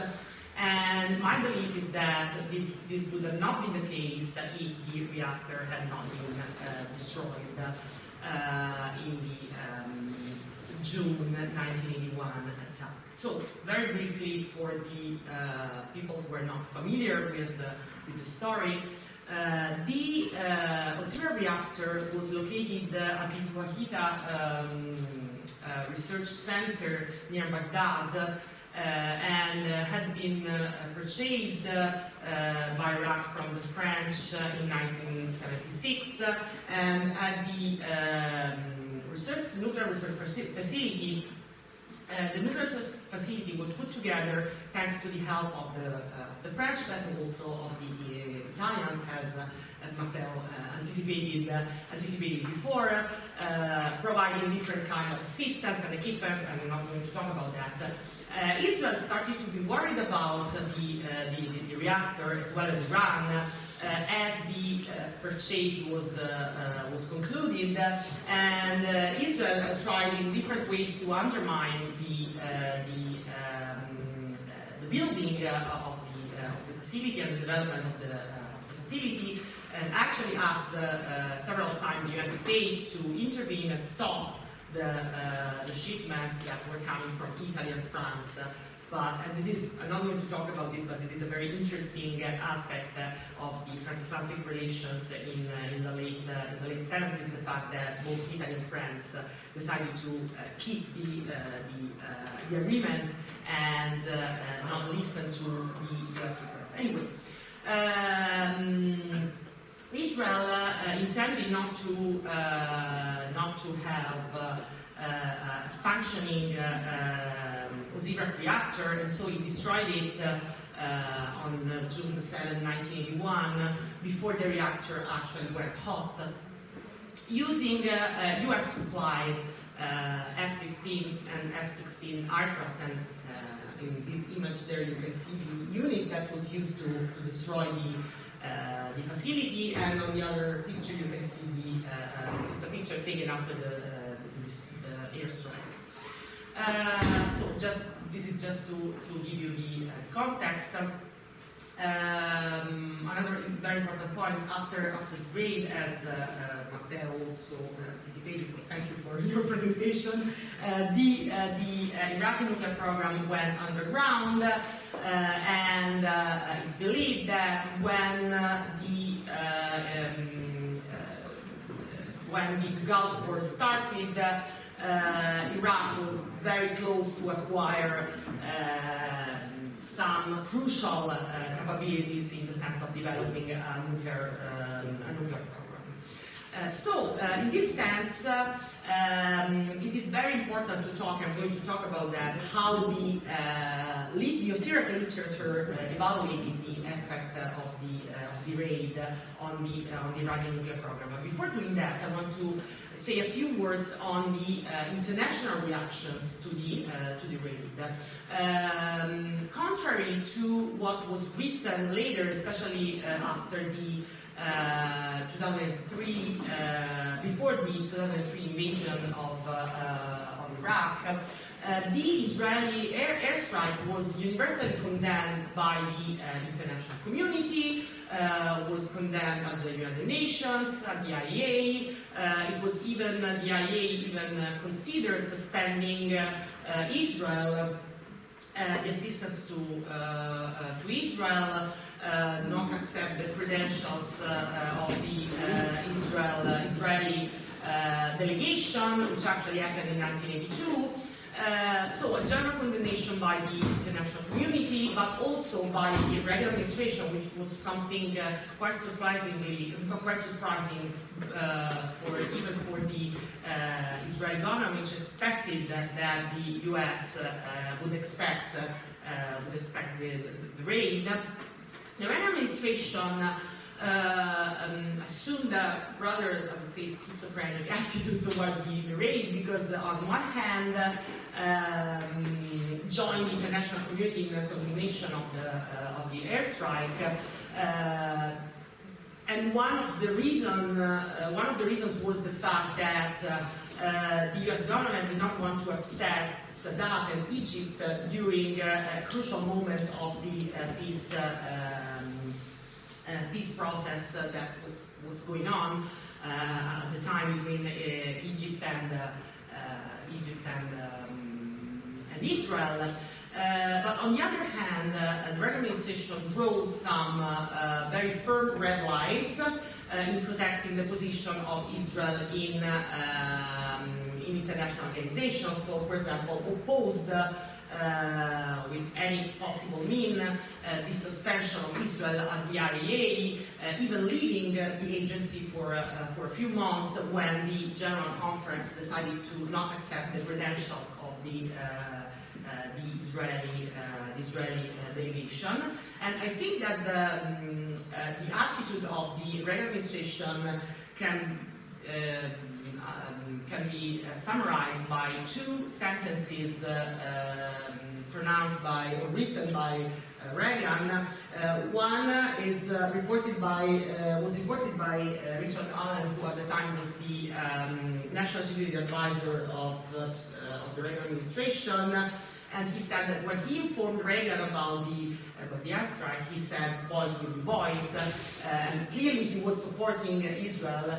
But on the other hand, he wrote in his diary that when he learned about the airstrike, he believed that the Armageddon was near, in a very Reagan way of expressing his feelings. So, as I told you, the international reaction was of general condemnation, but the Iraq literature gave two very different interpretations on the impact of the actual impact of the airstrike on the Iraqi nuclear program. And I have to say that to these days, the debate is still polarized between two camps. One which claimed that the airstrike was counterproductive because it motivated Saddam Hussein to accelerate his nuclear efforts in response to the airstrike and convinced him to drive the program underground, which had a number of important implications. First, the whole program became undetected by the international community, while when it was Iraq was still being developed, there was a large presence of international observers at the site, both IAEA officers and Italian and French technicians. So the scholars who believe in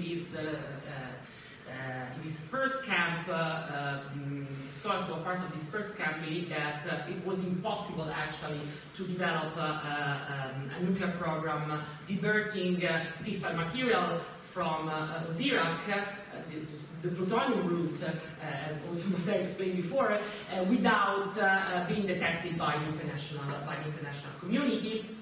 So, and that's their first argument. And the second argument is that by going underground, basically it forced the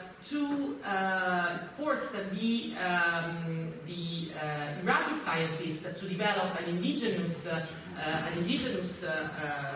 program, which was actually helpful and made it actually possible if the Gulf War had not taken place for Iraq to actually develop a military nuclear program, something that could have not happened if Iraq had not been destroyed. The second argument, the second camp, believed that the Iraq airstrike was an example of successful intervention, that it was effective in buying time for further interruptions and interventions, and without the airstrike, Iraq would have been able to build some kind of nuclear device even during the Iran-Iraq war.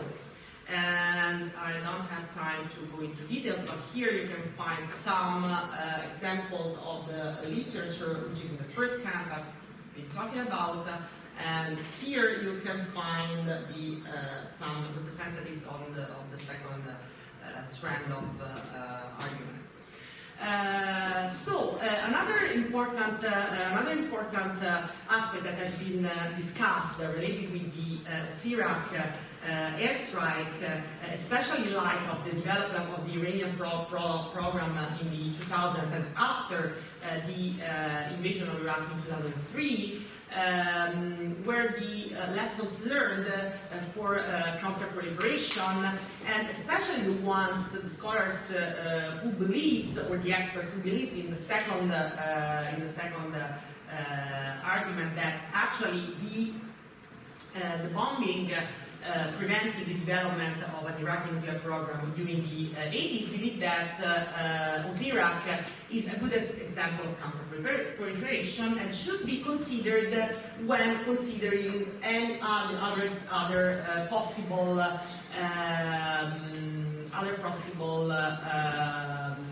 use of military force for counter-proliferation, for example, in the context of the development of the Iranian nuclear program. And here you can see some other authors that have talked about this. Let's now move to the implication for the Iran-Iraq war. So one point on which the academic literature agrees is that the targets of the Iraq nuclear programs were Israel and Iran. So, if Iraq had been able to develop the bomb, it could have been actually used during the conflict, or it could have been used as a threat against Iran.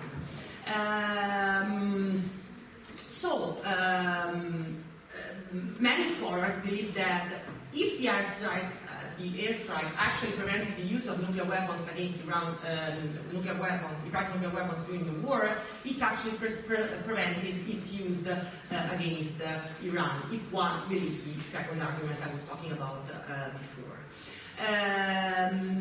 We are sure that Iran considered the Iraqi nuclear program, and Iraq in particular, as a threat, as a few days after the beginning of the war, on September 30, 1980, so just a few days after the beginning of the war, an Iranian aircraft bombed the reactor. Here you can see one of the pictures taken by the French personnel present at the facility. But the strike provoked only minor damages and was not as effective as the Israeli airstrike that happened less than 1 year later. Let's now talk about how the disruption of the Osirak reactor made a difference for Iraq during the war, and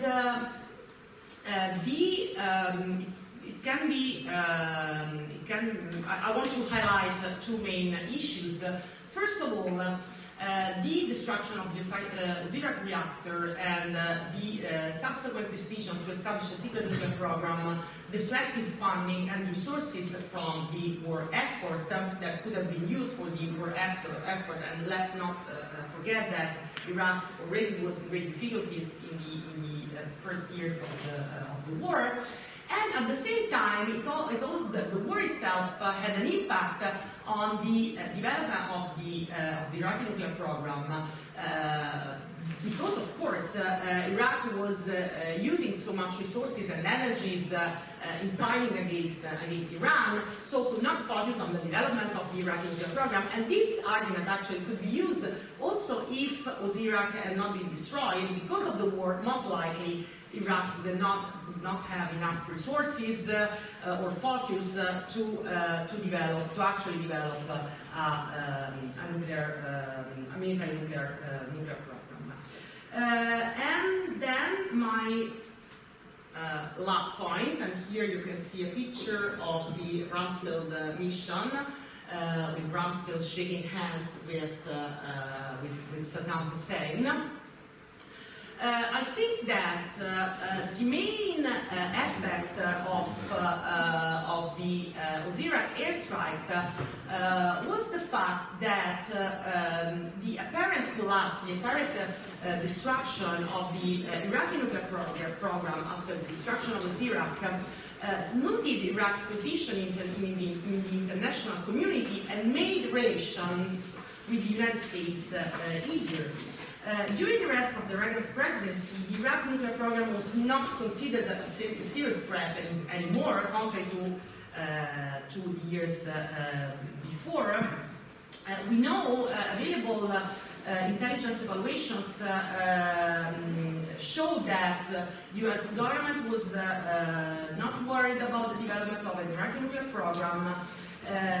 Most of the Reagan administration actually believed that this was not a threat anymore, even though some in the Department of Defense, especially Richard Pearl, believed that the US should still keep an eye on what the Iraqis were doing, while other agencies, for example, the State Department or the Arms Control and Disarmament Agency, believed that it was not a threat, and especially the State Department was interested in rekindle the U.S. relationship with Iraq, so downplayed the risk of an Iraqi nuclear program. And after the Ramsfield mission and the reopening of official relations in 1984, in 1985 there was even an interagency dispute on the export of dual-use items to Baghdad, and this dispute demonstrated that there was a clash inside the Reagan administration about what doing about this threat of an Iraqi nuclear program. And you can see that there is the State Department pushing for reopening commercial relations and even exporting sensitive technologies to Iraq, while you have some in the DoD, like Richard Pearl, who were completely against, and the State Department was able to prevail. So my point is, if the Iraq reactor had still been there during the 80s, it would have been much difficult that tilt toward Iraq that we have been talking about yesterday, because the presence of the Iraq reactor was an incredible embarrassment for the international community, for the United States, and was a problem for the relationship between the United States and other actors in the region, especially Israel. So, to some extent, the destruction of the Iraq reactor represented an advantage for Iraq in the context of the Iran-Iraq war. For the other point that I was trying to make, so if the destruction of Iraq prevented the use of nuclear weapons during the Iran-Iraq war, well, it's really impossible to come to a definitive conclusion because the interpretations and the debate is still very polarized, as I told you. And there are so these two different camps, and I mean, it's difficult to say. Even though, I mean, my idea is that it would be very, very difficult, even if the reactor had not been destroyed, for Iraq during such a war to be able to develop a military nuclear program or a nuclear device that could have been used during the conflict.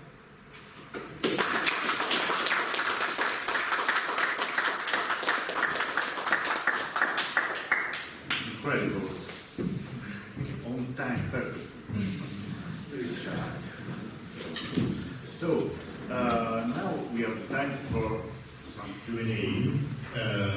We have a permission to let our friend for the keynote at 12 o'clock, so, and maybe before, well, a little break, 10 minutes break.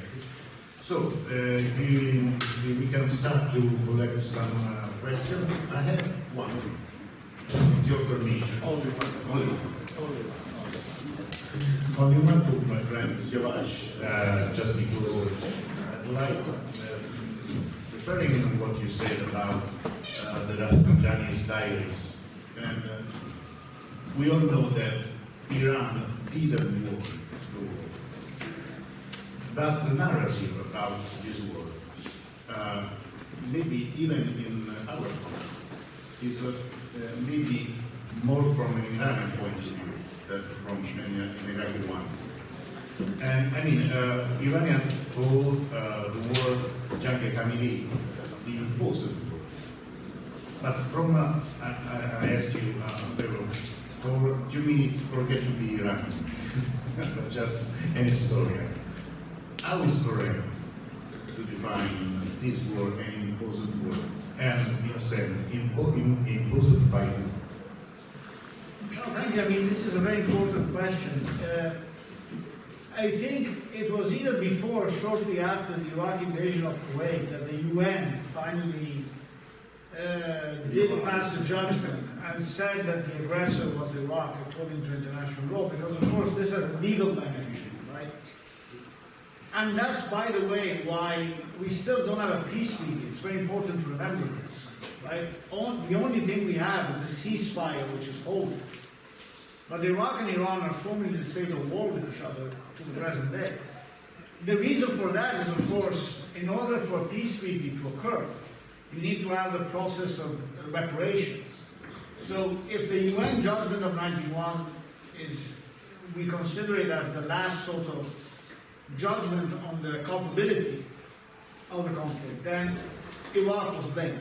But of course, that was 91, at the moment when Iraq had invaded Kuwait, and there was the political atmosphere within the UN to make such a decision, right?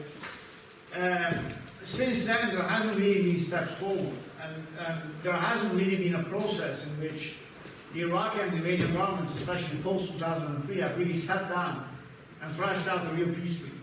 Because that will involve Iraq needing to pay a lot of reparations if the UN judgment is valid, because of course the current Iraqi government is the legal successor to the Saddam Hussein regime. So that's the legal perspective, if you want to put it this way. If you look at it historically, the war did start with an Iraqi invasion. I mean, that's quite clear. I mean, Iran had its 24th of February moment. Of course, not to the scale of the Russian invasion of Ukraine, but actually Tehran airport was bombed on the first day.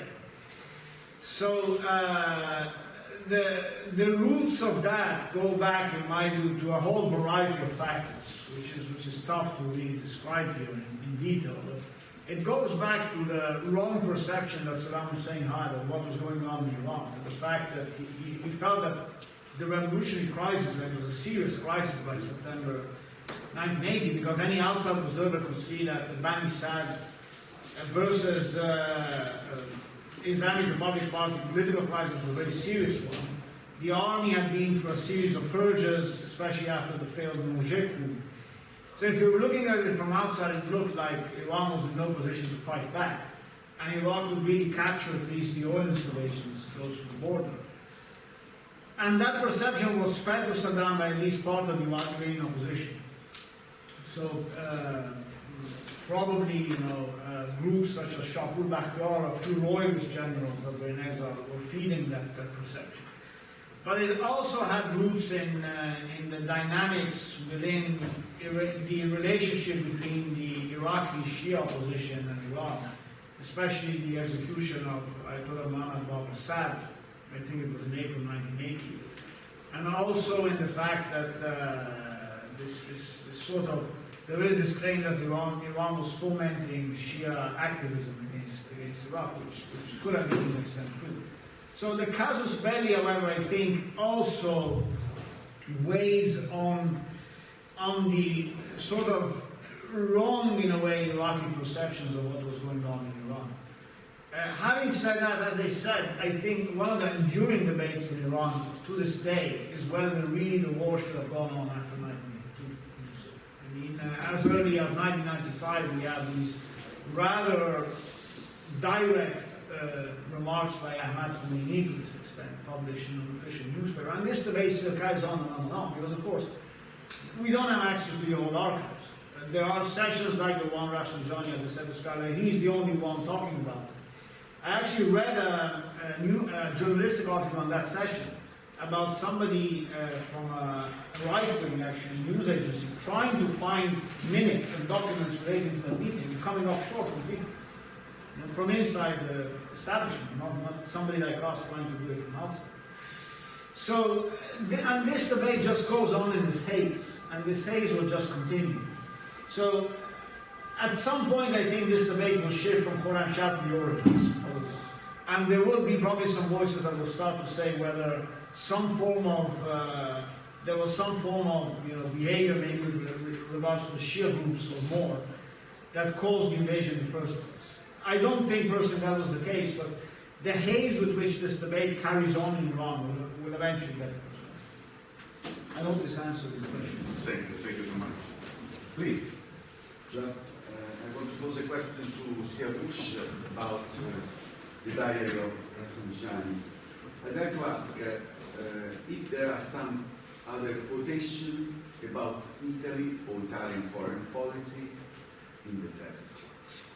Thank you. Well, that's the first thing I did actually when I went around looking through them, because luckily, if anybody's interested, the Rafsanjani has an extensive website run by, of course, his family, and they've put all these diaries online as free PDFs, and you can actually search them. So you can do actually some very good textual analysis as well. And the first thing I did search was Italia, and virtually nothing came out, unfortunately, because I really was hoping to match some of the points that Rosario makes in his new book, right, on the role of Italy in bringing an end to 598. And Rosario has an excellent, by the way, in his new monograph on Italy, Iran in the 1980s. He has some very interesting points from the Italian archives on how Italy pushed the ceasefire with Velayati visiting Rome repeatedly. That was when Italy still was a leading player on the diplomatic scene. Let's hope it happens again. But Rafsanjani doesn't mention it. There's only one or two very quick mentions of meetings with Velayati prior to his visit to Italy. The one thing I'll quickly mention is that the style of these diaries often is that Rafsanjani feels like some form of a really chief. I mean, one of the most frequent words in these diaries is Oman, which means came. And it's all about this and that figure just coming to see him the whole time. So he's just sitting there and everybody just comes to see him. So that's where Velayati comes to see him before one of his trips to Italy. Velayati being foreign minister and he being the parliament speaker. So in theory, there isn't a need for a foreign minister to go and visit the parliament speaker before it sets off an official visit to Italy. But that was the nature of his character. And but unfortunately, he doesn't really open up on Italy's role. I was really hoping to find something there, but that's not there. Okay, I have three questions actually, or two questions and a comment. The first is for Matteo and Giordana, and it's about. I would like you both to speculate a bit further on the impact of Iraq and the story of the Iraqi nuclear program, because the whole general framework seems to be that it didn't have a true military nature until the raid. This is the thesis that Moultrie and Hammer develops in her book. And it really took a more military character afterwards. So I would like you to tell us what you think about the nature of the Iraqi military program before the strike. Was it just civilian, or did it have at least some potential military character? Then there is a question for Siavush about the diary. Does Rafsanjani say anything about the Iraqi nuclear program? Was it considered a threat? Was it ever regarded as a menace? Or doesn't it say anything at all in the diary? Assuming you have looked at it, because I understand it's a pretty big thing, so maybe you have it. And the third is not, maybe it's not even a question, but it's more a comment about something that Giuliano said when he mentioned the impact of the oil glut after 1985, when oil became so much cheaper than before. Because this clearly had an implication on national nuclear programs worldwide.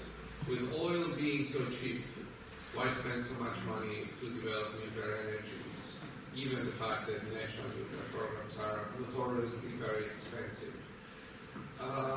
So do you see a connection here between the beginning of search for national nuclear energy that became clearly visible by the late 80s and early 90s. And above all, did this decline of the popularity, quote unquote, of nuclear energy as a source of energy have any implications for the exploitation of the military potential of civilian nuclear programs? So do you see a causal link between the oil glut, the decline of the attraction of civilian nuclear energy and potential implications for military applications of nuclear energy? I know this is a very far-fetched speculation, but I just wanted to throw that out. So I was struck by what Giuliano said about the potential implications of the oil glut for the repercussions on climate change and the emission of, because does more oil means less nuclear, and does that have an impact on military dimension of nuclear programs and on climate change? So, ladies first. So, thank you very much for your question, because it gives me the opportunity to discuss something that I not had the time to discuss during the presentation. So, as in many cases with the development of nuclear programs, even civilian nuclear programs, you cannot exclude that there is most of the time there is also the intention to see if something can be done in the military sector. So you develop the civilian program to keep in the future the military option open, basically.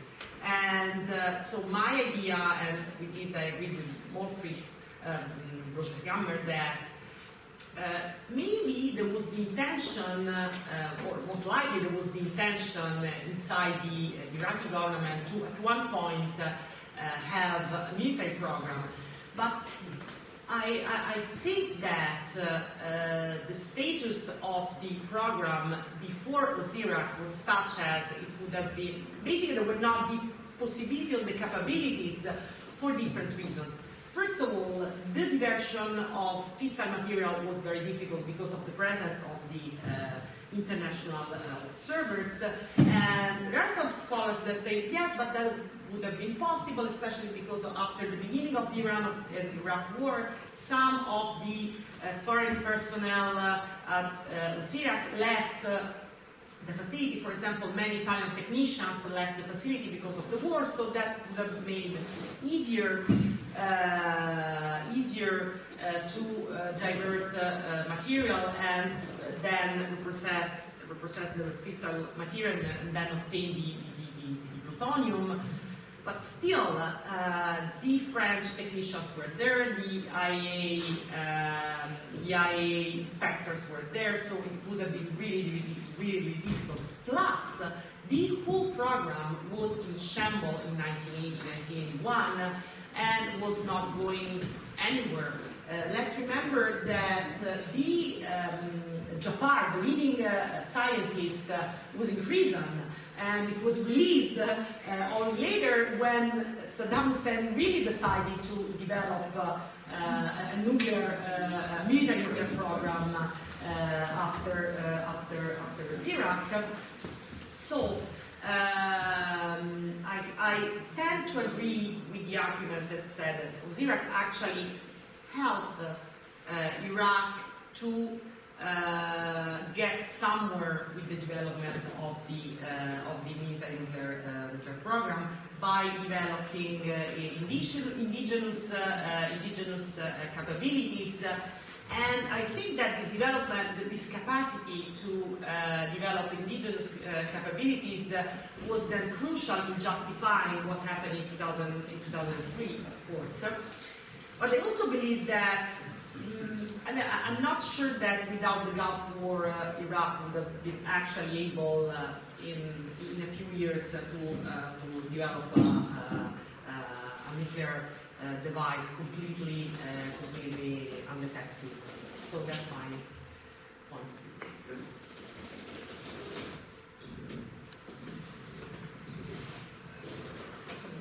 Thank you for the questions. Thank you, Giordana, for the clarifications. I have to add some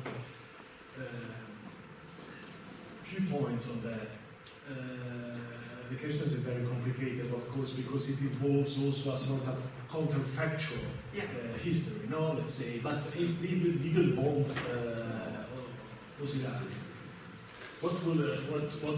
what's happened? And the problem, in my opinion, is twofold. The one, if you prefer, is a political one. Let's say the threshold status. Let's say, if it is possible, if it is strategically acceptable in a war scenario, as not just the Iran-Iraq one, but also the one with Israel. Okay, we had a truce, but Iraq was technically still belligerent in conflict with Israel. So if it is possible to accept this threshold status, a threshold status that doesn't mean an actual, not nuclear weapons, but also nuclear device, but the potential to have. It is acceptable, no, since it was clear. It was not acceptable for the Israelis. And Giordana highlighted very well the two different positions and two different meanings. In particular, I'm convinced about the short-term benefits with respect to the long-term disadvantage, let's say, of the bombing. The bombing in short terms was benefit for Israel. In the long term, pushed Saddam to acquire the threshold, but acquiring aiming directly to perform to make a nuclear weapon. But in my opinion, I would add this second aspect. The technical feasibility of the nuclear device of the an Iraqi nuclear weapons was a very relevant aspect in this story, because the plutonium separation was chosen because it offered the possibility to achieve the nuclear material to perform a nuclear device and a nuclear bombs without being so dependent from the supply of enriched uranium. This was the point. And this was exactly the Israeli path to achieve a nuclear weapon, let's say, because this permit to do it in a more hidden way, so and in a more autonomous way. But it is very, very much more complicated technically, because plutonium could explode in your hand. Plutonium is toxic, and a lot of, and also to, you know very well, to build a plutonium-based bomb is very, very much more complicated with respect to the enriched one. So we have to consider also that. But in my opinion, the real game changer, okay, in this story was Abdul Qadir Khan and the zipper kind centrifuge, because the permit to perform, to build potentially an enriched uranium bomb that is very, very much easy for all the aspects of the weapon features. And in my opinion, because we talk of the rebuild of the Iraqi program after the war of 91, after the invasion of Kuwait, so after the contact and the relations and the acquisition of this kind of centrifuges from the Abdul Qadir Khan network. Without it, if we stop after the bombing, Probably yes. The bombing could trigger and motivated more Saddam to acquire a nuclear weapon. But the technical problems remains, and they were also exacerbated by the bombing, because we have to keep safe a new plutonium separation plant, a new reactor to be rebuilt after the bombing. This is not a secondary aspect, in my opinion. If I can add one thing, I think that the main point remains the fact that we do see that would have been a huge embarrassment for the United States to tilt toward Iraq. So for that, it was for sure, I think, a benefit for Iran, but also for Iraq. Maybe there is a third part also for Siraj. No? I think the last comment was really for everybody who wants to say anything. It's just a wild speculation on my part. No, I think what Paul argues makes sense to me. You could consider, in a way, OPEC as a global carbon tax. So what it does is, when the prices of oil increase, these countries suck hard currency from all over the world, and especially from the most important consumers, and they force investments in alternative energy sources, which is what happened with the oil shock. It forced investments in nuclear, and to a certain extent in, even in shale, but also in renewables. So what happens with the counter shock is that this movement is to a certain extent reversed, and the incentive to invest in other energy sources is reduced, including nuclear. Now, does the Iran-Iraq war play a significant role in this process of weakening of OPEC? I mean, I'm not sure it's easy to give a straightforward answer, but it is pretty clear that it does play a role. If it's one of the most significant, I don't know, but surely the war between two founding members weakens the organization and affects nuclear programs, because it makes it much more difficult for all the countries in the region to invest in civil nuclear programs, given the political situation in the region. If you will, you could try comparing what happened in the 1980s to what happened just a couple of years ago. A couple of years ago, we had maybe in 2020 the biggest oil glut in history, because with COVID, the demand for oil was destroyed. It dropped, maybe it was the most significant drop in a short time of the demand of oil in history. And we did not have an Iran-Iraq war. We had a new cooperative ally of OPEC, which is Russia, which entered into a cooperative agreement with OPEC in 2016. And the United States played its own role for the first time with the president. Because you remember I said Bush went to visit Riyadh, but Bush was not the president in 1986. Instead, Trump facilitated directly negotiating with Putin and with Mohammed bin Salman an agreement on how to deal with this glut. And the result is that today we have the price of oil that is at one of its highest points in recent times. We don't have a war. The nuclear programs are happening in the region, even though, as we all know, there is a problem in Iran. But the United Arab Emirates are building 4 nuclear power plants. So we are living today in a different scenario, which is possibly a better scenario than the one of the 1980s. If that helps putting into perspective what happened in the 1980s and what's peculiar about that conflict, the role it played, and so on and so forth.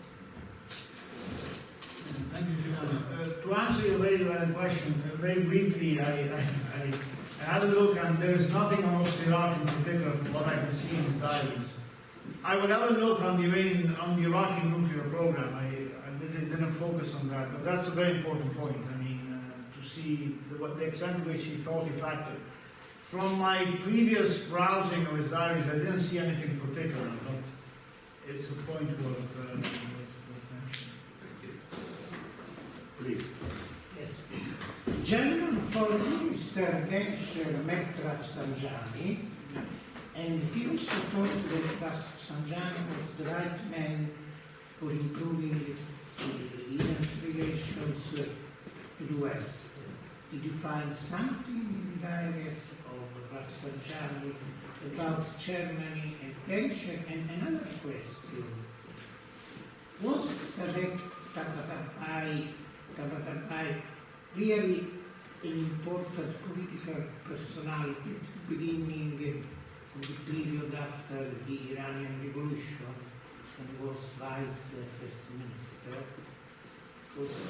Yes, thank you for your point. Yeah, there is mention of these interactions with Genscher, again in passing, but he does mention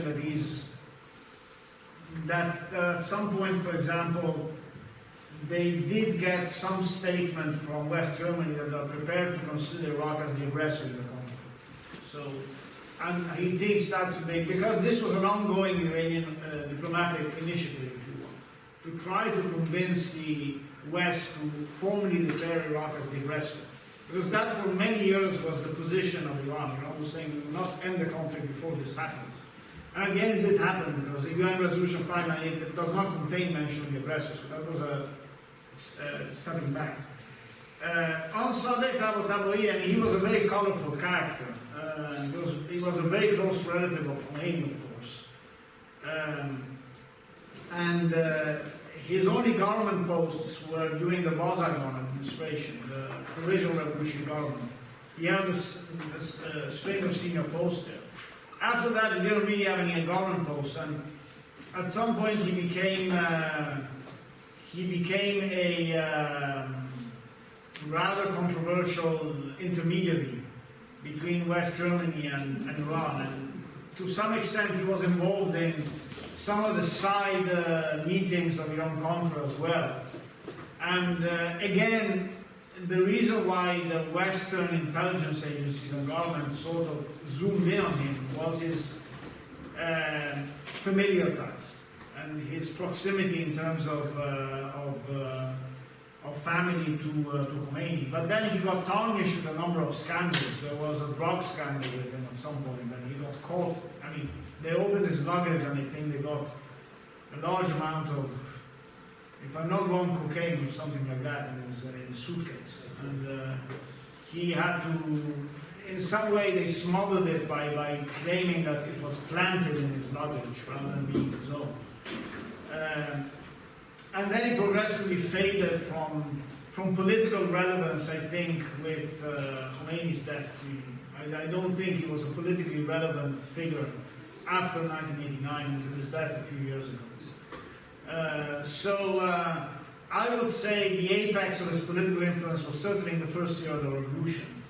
And then in the 80s, he was one of these intermediaries that the West sought to cultivate because of their position in the Islamic Republic's families more than anything else. But I don't think he was ever really a prominent figure in these negotiations. I mean, there is mention of him in the Rafsanjani diaries, but Rafsanjani does not attach a lot of political importance. Thank you. I have a question for Paolo Woods, curiosity. Since I know you studied the Gulf states, foreign policy, what do you think was the impact of this war in all the Gulf area, especially on the small states, Kuwait, Emirates, Bahrain? I think that the small oil monarchies sided with Iraq, of course, because they perceive the threat coming from Iran, not only on a geopolitical perspective, but also on an ideological and identity perspective. So also the threat coming from the Iranian export revolution ideology, but except from Oman, that had a more balanced position in the early stage of war, the other oil monarchies sided with Iraq because of this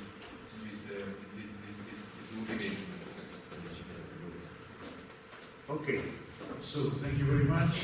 Let's have a break, 10 minutes break, and then we finish with the answering speech. Thank you.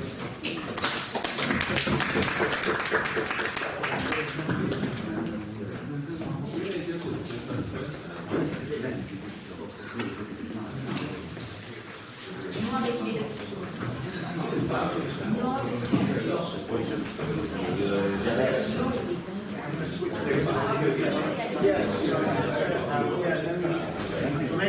Sì, il PowerPoint, Rosario, il PowerPoint è lì.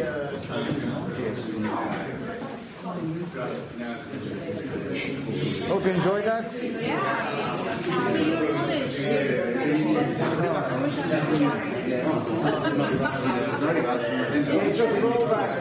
Anche su quello devo scrivere che non ci sono stato. Loro la BIPS sono qua, le altre ragazze, quegli altri so che è negativo, la mese. Ciao mamma! Il caffè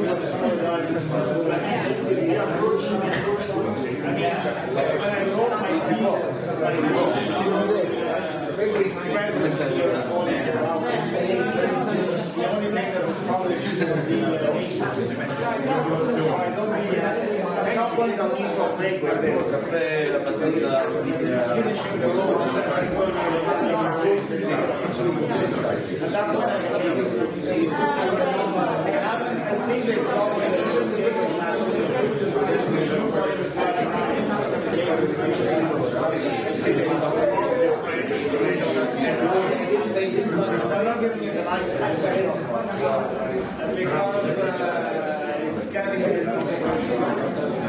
that's the student that French probably saying the French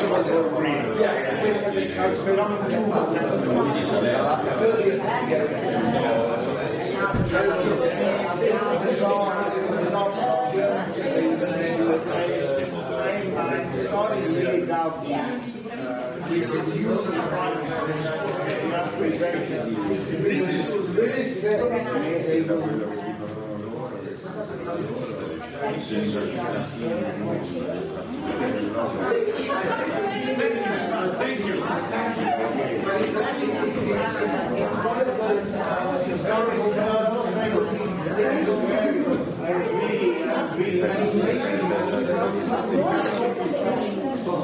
molto interessante.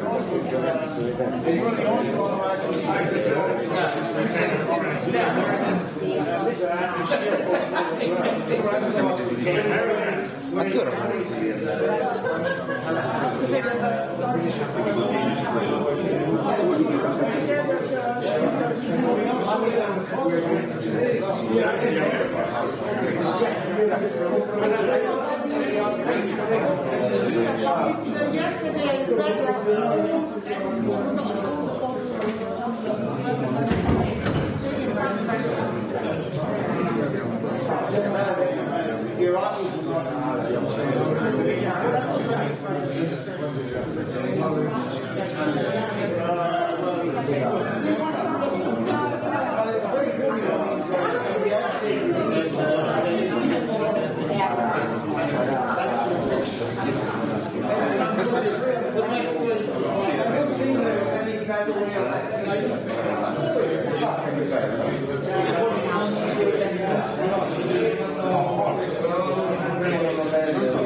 La cosa migliore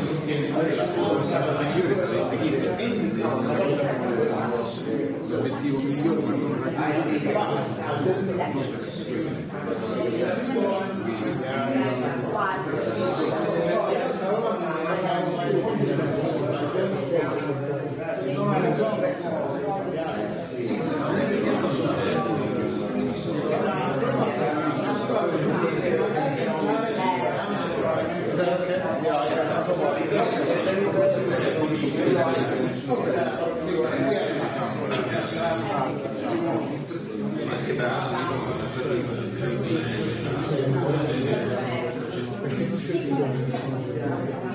però su quello poi sicuramente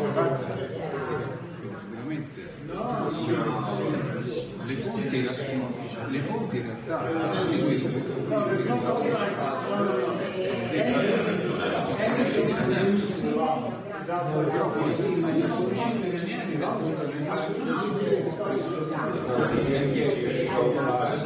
poi però quello che poi si prende è che nella visione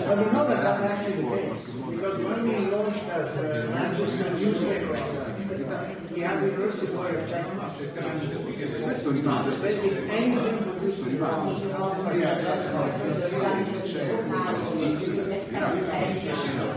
tanto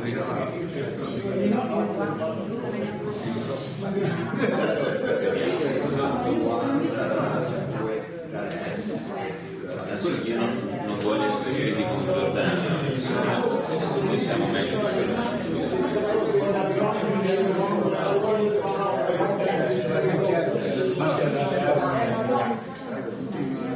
no, dopo siamo visto siamo questa visione che si tratta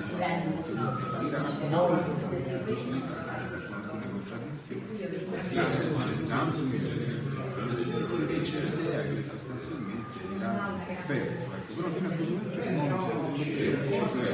non è detto che l'Iran sia perso perché l'Iran islamico secondo conviene normalizzarli perché se lo facciamo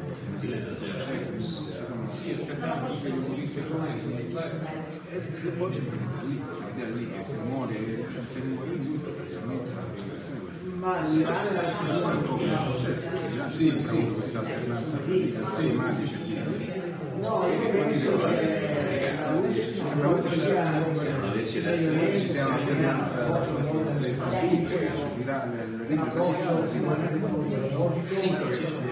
soprattutto un approccio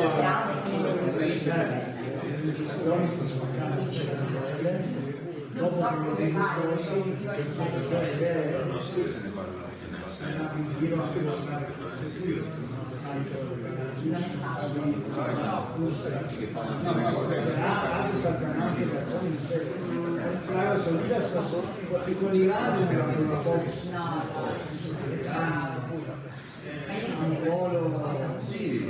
esistono astenuto come no, ma lui è quello che ha guardato lui sta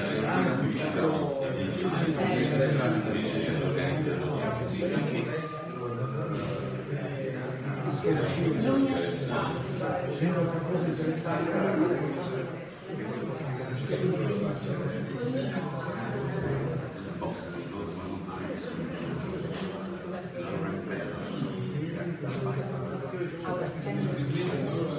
ogni volta è stato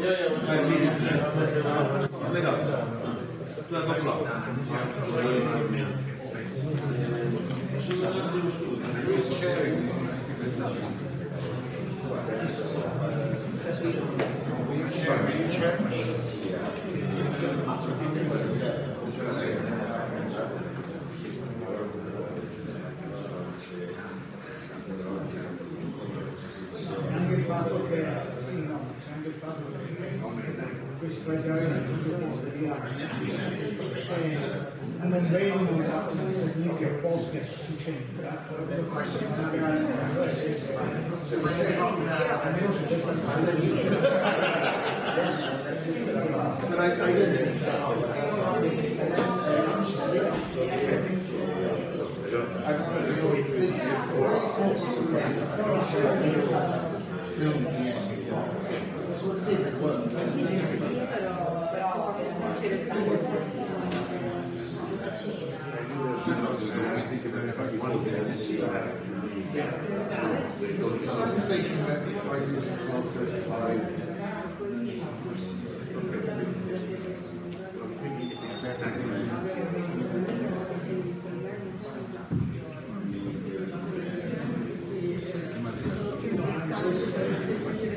quindi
chiamiamo?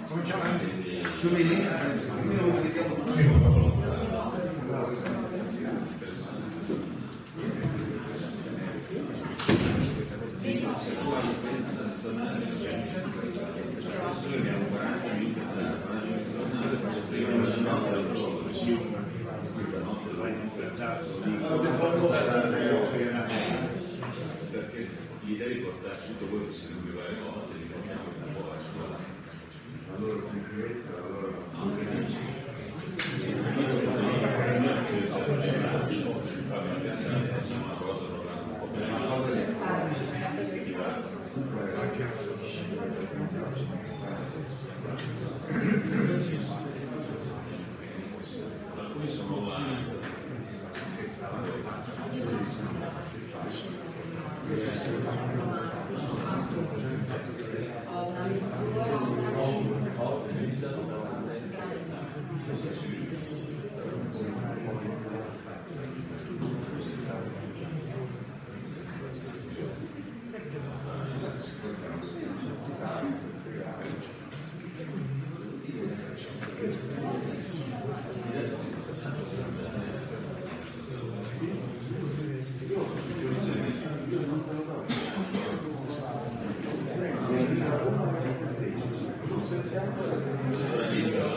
alcuni sono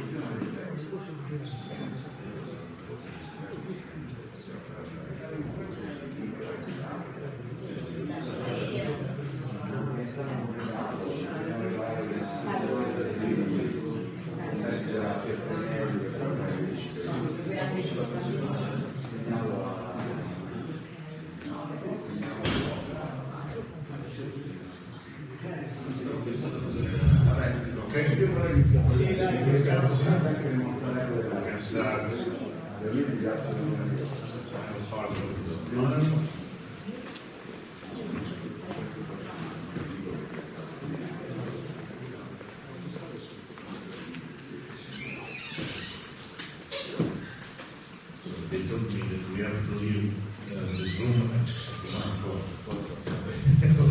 So please, now we have a keynote of our guest from Fondazione and then time for Q&A. Please. very much. I hope that microphone is working okay. Thank you very much for the kind invitation. It's always very good, as I say to my friends, to be back in the land of my birth. Hopefully that will confuse anyone watching online. Thank you very much to the University of Bari. Thank you to Siavush and Shadam and others also for organising or helping to organise this. And I hope in any case you will, I can point you in some interesting directions with this talk, which is based on a paper that I put together last year, really looking at the myths and the mythology around the Iran-Iraq War. And it really comes from work that I have done for many years on the notion of political myth and mythology, the uses and abuses of history and the way in which history is used to legitimise political action. So what I want to look at here really is to see not only some of the narratives that have been established over the Iran-Iraq War, but also the way ultimately in which the Revolutionary Guard Corps, the Islamic Revolutionary Guard Corps, the IRGC have used these narratives and mythologies to basically legitimise and consolidate their position within Iran. So I will conclude really with a look specifically at the way in which political myth has been built around the person of Qasem Soleimani, and also what I've argued here is basically the development of what we could call the Praetorian state in Iran, i.e. the state in which the IRGC are playing a much, much more central role in the politics of the country than perhaps, obviously the founders of the Islamic Republic might have found, etc. So these are ways in which essentially the Iran-Iraq War has been used as that sort of narrative template for them to establish or consolidate their political control. So although the title I was noticing, also the title says Myth of Iran-Iraq War, but it's really the myths because I'm looking at different narratives. So basically, what's the framework of this, really, in terms of the impact of the war itself? I mean, a few basic sort of facts, I suppose, although I'm really taken by Sialvish's notion of factual fiction. We will get onto that in a minute, but a few basic facts about really the impact of the Iran-Iraq War on Iranian society and wider sort of ideas. Clearly, it's the first modern war fought by Iran. I mean, the first modern war, and the first war that approximated what we might consider to be a total war. By which I mean that basically society is affected as well. This is a much, much bigger event in the history of the country than, say, a localized war or something that might, certainly the wars that were fought in the 19th century, and the impact of the short sort of, obviously I wouldn't call it a war, but the conflict obviously in the Second World War and the occupation. This is the first time you have basically a state mobilized for war, and it has this impact. It has a wider social impact on the country. It has a profound effect on the way in which the country sees itself, and I think obviously, people have talked about the way in which it impacted society, wider society, the role of women in labour, for instance, the way in which people were mobilised for war, the organisation of the country, but also obviously the consequences as people come out at the other side in 1988, how they see themselves. And one of the things that comes out, and I think a number of you have said in the papers, is the way in which obviously Iran comes out of the war in a curious sort of way, empowered by this sense that, it has survived. I mean, it hasn't been defeated, it may not have been victorious, but at least it hasn't been defeated, and it feels in some ways empowered by their experience, even though there are obviously questions that emerge later on about how the war was fought, whether it should have been so prolonged, so on and so forth. But the immediate impact of the war, of course, and it's quite interesting, and we see this in a similar way with the European experience, is that the initial impact is actually, the memory of the war in some ways is suppressed. People after 1988, 1989 want to move away from the experience of war. They don't want to talk about it so much.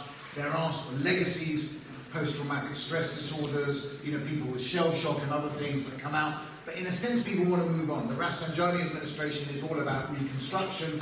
It's all about moving forward. It's all about delivering on the fruits of the revolution, so to speak. So that's what really Rafsanjani is about. They don't want to really deal with the war. And insofar as they deal with the war, a lot of aspects, actually, which are quite interesting, is that the mood is very anti-war. I mean, one of the striking things about the cultural life in Iran in the 1990s is a lot of the cinematic. I mean, there are some quite popular films that look at aspects of war fighting, but the more sort of artistic films, if you will, are basically to do with aspects of anti-war feeling. But, you know, this is not something that you want to do regularly. It's really quite, in some ways, a mature response to that experience. And so, as with all sort of military experience, as all war experiences, trauma and others, there is, how should we say, a selective memory, okay, about what happened, what did not happen. People sort of try and develop ideas of, you know, to explain why 8 years of war and sacrifice. And as we were talking earlier, this notion of the imposed war is not something that we want. But there are some quite striking changing social attitudes that take place. One is that there is obviously a number of people who feel in Iran that the legacy of that war generation is being ignored, that people are not appreciating the sacrifices that were made, that there is too much of a material culture developing, too much of a sort of commercial setup. Rafsanjani isn't really paying enough, you know, respect in a sense for that war generation, and that many people talk about the fact that the greatest generation, and we see very close parallels with what you see in the European or the American experience, the greatest generation is lost in effect in those war years, and that what you see subsequently is something that is less, how should we say, has less integrity in a sense to the values of the revolution. So, I mean, interestingly, when Khatami was elected in 1997, Khatami was elected with a large portion of the veteran vote, if I can put it that way. They saw in Khatami someone who would deliver some of the yields, some of the political consequences of the revolution, which they felt Rafsanjani had not done. And if you look at even those in the Revolutionary Guard Corps, at the time heavily conscripted, a vast majority of those in the Revolutionary Guard Corps actually voted for Khatami at the time. So they saw him as someone, not necessarily the elite officer corps, by the way, or whatever, but, you know, basically the root and branch of them. They saw him as someone who would deliver. And there are some interesting changes. That poster that you see there is for a film called The Glass Agency, a very influential film in basically shaping attitudes towards war. It's actually a remake of an American film, an Al Pacino film, believe it or not, The Dog Day Afternoon, which has a somewhat more humorous approach to what's going on. This is a much more serious take, and it's really about two friends. One is a colleague, one is a war veteran suffering from chemical weapons attacks who needs medical treatment. His friend, looking at the sort of middle-class Teherani sort of like lifestyle, basically decides that he's going, and he can't get any treatment for his friend, so he decides what we're going to do is I'm going to hold up a travel agency, the travel agency being the symbol of this sort of bourgeois, middle-class, carefree attitude of modern Iranians. Go to a travel agency, hold it up, and get the tickets, basically, to allow his friend to get treatment for his war, his wounds in the West. And of course, as he goes, and he's in the flight, it's very poignant, very melancholy. He's in the flight as they take off from Mehrabad at the time, and the friend basically dies, en route to. It's very sad. But it's very poignant, and it has a very powerful culture. People begin to realise that something is missing here. And it's at this stage, really, that I think what you're beginning to see is certain narrative myths being set up and established. And the chief proponent of these, naturally enough, in some ways, is the IRGC and the military. They want to sort of emphasise, what it is that's important about the Iran-Iraq war. And it's what I want to sort of try and emphasise is there are many legitimate aspects of the Iran-Iraq war that need to be brought out, but that actually what happens is that the IRGC begin to exploit this for their own political benefit. So I should clarify here, of course, that when we talk about the myths of the Iran-Iraq war, I'm not using the term mythology in terms of a falsehood. I'm looking at mythology in terms of those narrative arcs. So they tend to stretch the truth, if I may put it that way, rather than sort of like it's a complete falsehood. But nonetheless, in some ways, it's the use of history, the use of ideology in that sense for historical and political purposes. The first thing, that I will say, and I'll go through these, and there's more detail in a sense that I'll try. The development of a sense of a military heritage. If you look at this book, it's quite interesting, the roots, the foundations, and the history of Iranian military thought. Iran is not considered really, historically speaking, to have had a very, very stellar martial tradition, and yet here we have obviously the determination to develop this martial tradition the idea that there would be a very distinctive idea of the Iranian way in warfare would probably be new to most people. Nonetheless, it's quite interesting that they try to develop that, and they're trying to cultivate that and develop a sort of a very martial sort of attitude. Now, why do you do that? Of course, the minute you do that, you build up the cult of the soldier, you build up the cult of that heroic individual, which, of course, what they want to emphasise is obviously as part of this martial nation, the pivotal, the key element of this, of course, is the IRGC. Because the IRGC are not simply the protectors of the military tradition and heritage of the country, they're also the protectors of the revolutionary heritage of the country, and that gives them a dual role, both a political and a military role, and of course they're shaped by and founded, one of the things is that the Iran-Iraq War becomes the foundation myth of the IRGC. The IRGC are their basic creation of the revolution, but forged in the war. And as a consequence, it is important for people to remember the war, but remember the war as they want you to remember it, okay? Which is that actually the pivotal and central aspect of the military achievement was the Revolutionary Guard. And what's been very interesting, even in the last couple of years, is the conflict between the regular armed forces in Iran and the IRGC, because the IRGC are constantly saying, we did it all, we are the ones that defended the country, we are the ones in the Persian Gulf, we are the ones in Syria and Iraq, and the army and the navy are saying, well, we have a role too, and actually you couldn't have done half these things if it wasn't for us. But it's very interesting that in the political discourse of the country, the army has effectively been marginalised. They're not allowed, basically. There was a very interesting case last year when an Iranian Navy admiral basically came up and said, actually, the IRGC are of no importance whatsoever in the protection of the Straits of Hormuz. It was the Navy who did it, and immediately he had to apologise. He almost had to apologise online and say, I'm terribly sorry, obviously the IRGC are perfect. So there are these ideas are, this centrality of the IRGC is very, very important. But then, of course, there are other aspects of it that I think are also quite interesting in terms of building that narrative.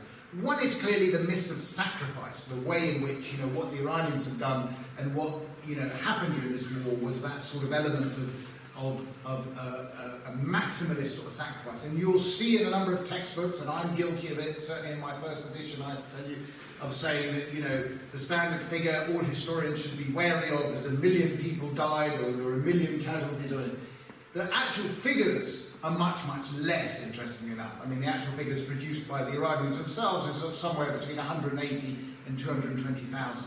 Okay, and that's deaths by the way. If you compare it with European figures of the Great War and others, it doesn't compare. That shouldn't diminish it, of course, but it's interesting that they always like to maximise the level of the casualties because they want to say we owe people, we have a debt to pay because of the level of sacrifice that was taken. And you can draw some parallels here, by the way, with the Russian attitude in the Great Patriotic War as well. This idea that the Russians sacrificed enormous amounts during the Second World War, therefore we owe something to the Russians for that. They had some debt to collect. So the Iranians saying we sacrifice, and you see this a lot. So, for instance, even in their discussions about Syria or other things, we always sacrifice much, much more. We sacrifice much more in the revolution. We sacrifice much more in the war. We have shed blood. Therefore, there is a debt to be paid. Well, it's debatable about, the precise figures, but nonetheless, that's what they do. And also, as a result of this, war is a purifying experience. I mean, these are where we start to get into quite dangerous territory, but one of the things that they do say that the war helps it purifies, it removes that sort of what we call decadence from the body politic. Yeah, you can see where it's going, but this is sort of attitudes that the IRGC and others sort of talk about. And then, of course, myths of resistance. Resistance is a very, very key idea in the ideology of the Islamic Revolution. Again, the war provides that notion of resistance. It's a sacred defense. It is, as we said earlier, an imposed war. We didn't want it, but we resisted, and we resisted it alone. Nobody came to our assistance. It's something that we have fought on our own. We stood our own 2 feet. Nobody asks, by the way, why they were alone.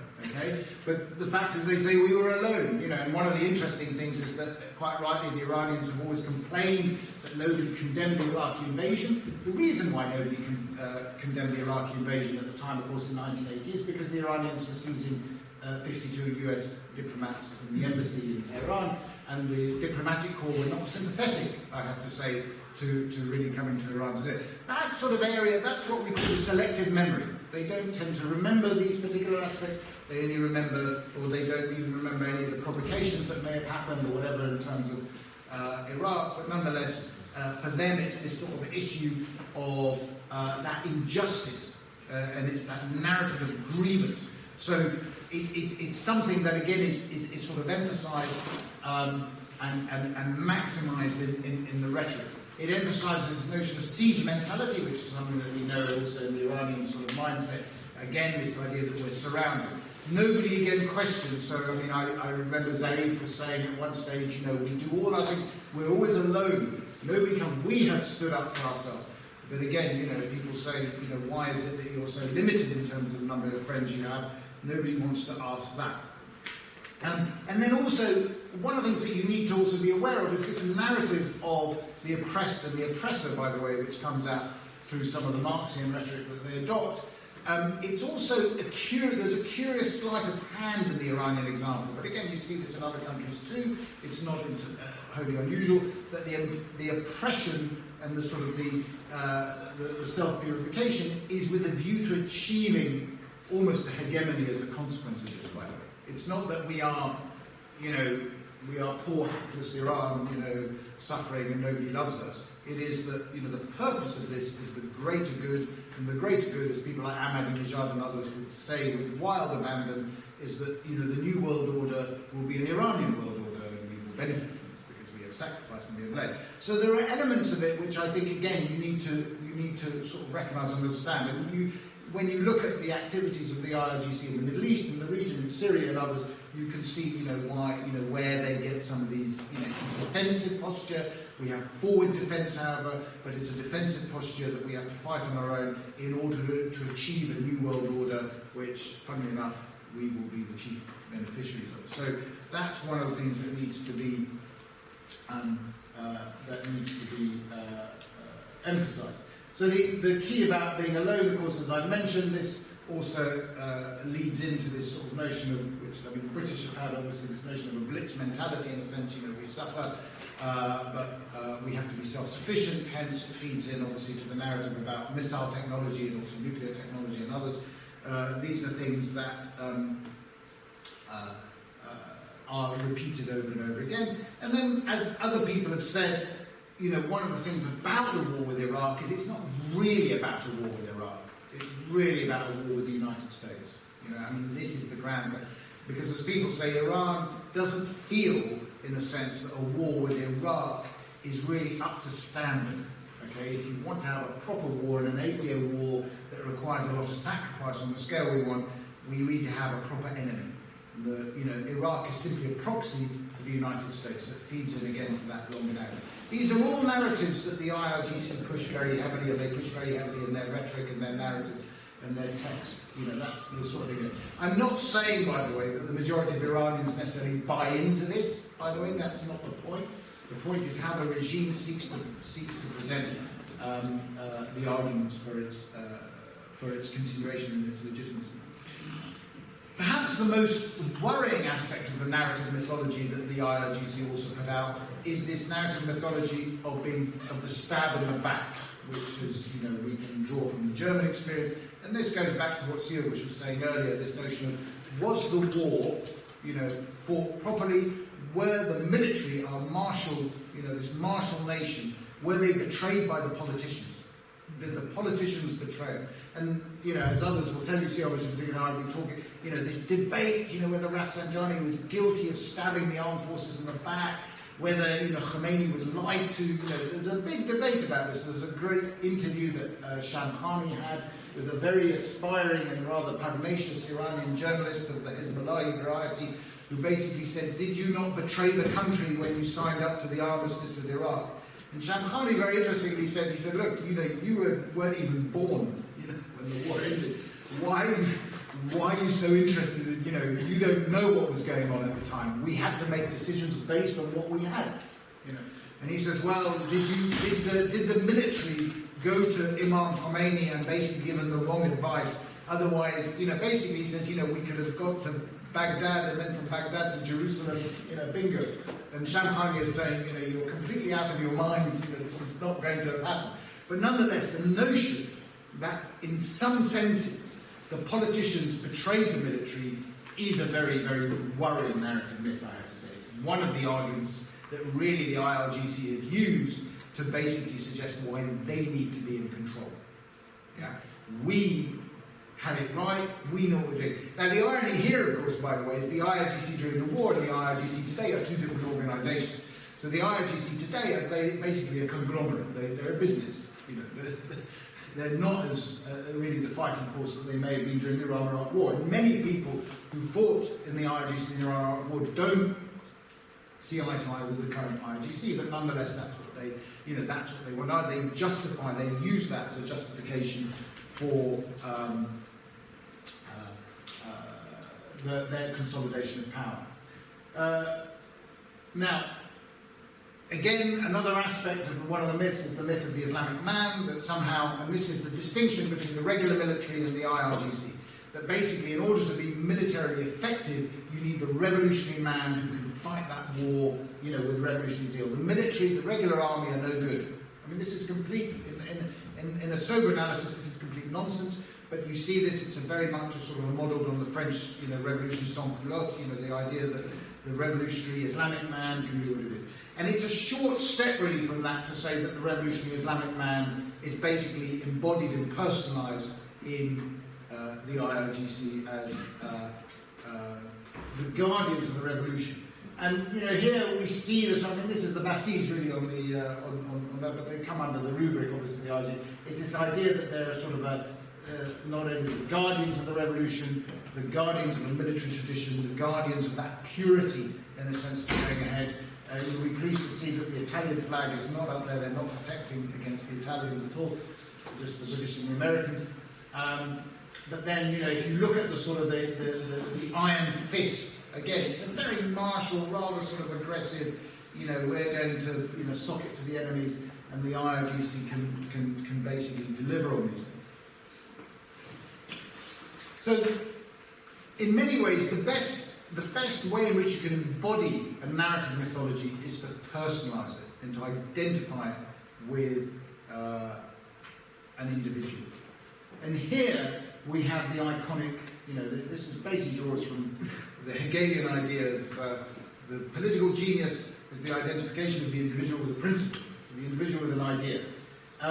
What's very interesting about Qasem Soleimani as this sort of, as the iconic figure of the IRGC that all people can sort of appeal to, is of course his representation abroad and domestically. One of the interesting things about Qasem Soleimani's presentation in Iran is you will see him in a lot of films and videos and pictures smiling. You will never see him smiling abroad. Okay, I mean, he is always smiling. And it's what's quite interesting is a lot of Arab friends of mine and others, they say, we have a very different conception of other and I say, no, I mean, if you look at the videos in Iran, he's always very chummy, he has his grandkids, he plays with animals, I mean, he's a very, very warm, cuddly figure, okay? And, he obviously had a certain charisma, I mean, let's not deny it. But obviously his activities abroad were somewhat different. I mean, the impression that people, if you talk to Iraqis, if you talk to Syrians, if you talk to others, they'll say, well, actually, he was pretty ruthless in his ambitions. I mean, he was effective, but he was ruthless. Now, the interesting thing about the mythology and building the mythology, of course, is if you look at the Newsweek, it's a wonderful example of the way that your opponents can enhance that mythological narrative. So here they have him looking grim, serious, First he fought America, now he's crushing ISIS. A lot of that is basically buying into the Iranian narrative, lock, stock and barrel. I mean, they're not even... If you look at the detail, it's not as clean as that. But interestingly, the Americans are basically embellishing Soleimani's sort of reputation. Yeah? And, saying how effective he is. And you see numerous American generals coming up and saying, this guy... the best, he was fantastic, we've always respected him. Now, if you can imagine, of course, in Iran, this always plays much better, because the Iranians who might even have doubts over Qasem Soleimani and what he represents Remember in 1999 when the students demonstrated in Tehran, Qasem Soleimani was one of the Revolutionary Guard commanders who signed a letter basically threatening a coup against Khatami. So, he's not Mr. Nice Guy when it comes to domestic, human rights. But here, what you find is you say, well, we think he's a bit harsh, but if the Americans think he's good, then he must be good. So this is sort of basically a way in which, you enhance that mythology and that narrative in a sense to support him. And it has become, think about the Islamic Republic of Iran and think about its Islamic credentials, how absurd, in a sense, this iconography has become vis-a-vis Qasem Soleimani. And what you find here actually in terms of him embodying these myths, the pure, he's austere, he fought, from the start as a revolutionary purist. He's part of that generation in a sense that represents everything that is good, decent, honest. He's an ultra-loyalist, by the way, to Khamenei. I mean, he's not a Democrat, don't get the wrong idea. But, people would sort of say, well, maybe he can become president. I mean, the other good thing about him was that he never wanted to participate in politics, by the way, so he's clearly out of that thing, although he was a very political individual. And then you have these absurd, and I don't know how clear you can see that, it's clear on the screen, but we have this absurd sort of situation where people put up statues and models of him everywhere, okay? It's a dangerous idea. I have to say, a number of these statues, the one on the right, they're very bad. They're not good depictions. They're done basically by people everywhere, partly to show that you have to imagine that in an Islamic society, you're not meant to have the representation of individuals and basically sort of what we would call idolatry. But here with Qasem Soleimani, it's everywhere. And some of them, I haven't got the most garish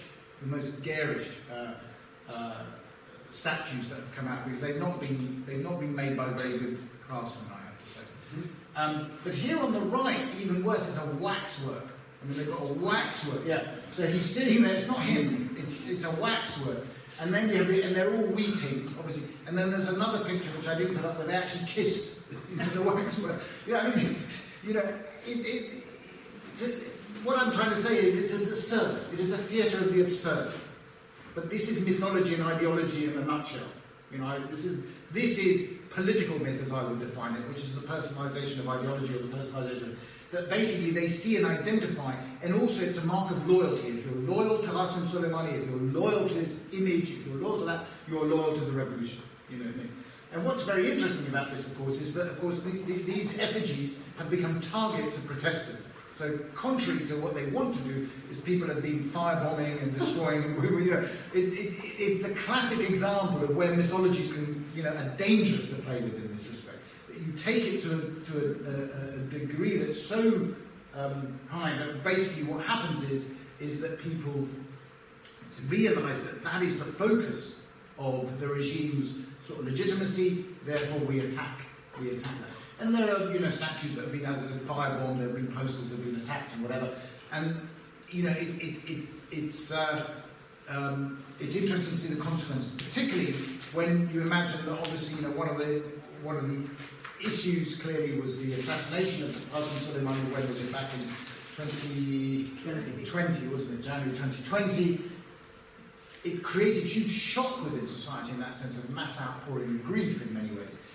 But it was quite interesting how quickly that dissipated as well, especially once the Ukrainian jet got shot down out of the sky, and the IRGC were immediately blamed for that. So, one has to ask how deep some of these ideas run. And I would argue, actually, that the sort of the excessive adulation of Qasem Soleimani, in that sense, as this sort of epitome of the mythology of the Iran-Iraq War has, it really is at risk of backfiring as far as ordinary people in Iran are concerned. They see that as highly problematic. In large part, as I said, because what they've done is they've taken the Iran-Iraq War, something that should really belong to the entire nation in a sense as a collective experience, and turned it into something that's very particular about the legitimization and the consolidation of the IRGC's political role.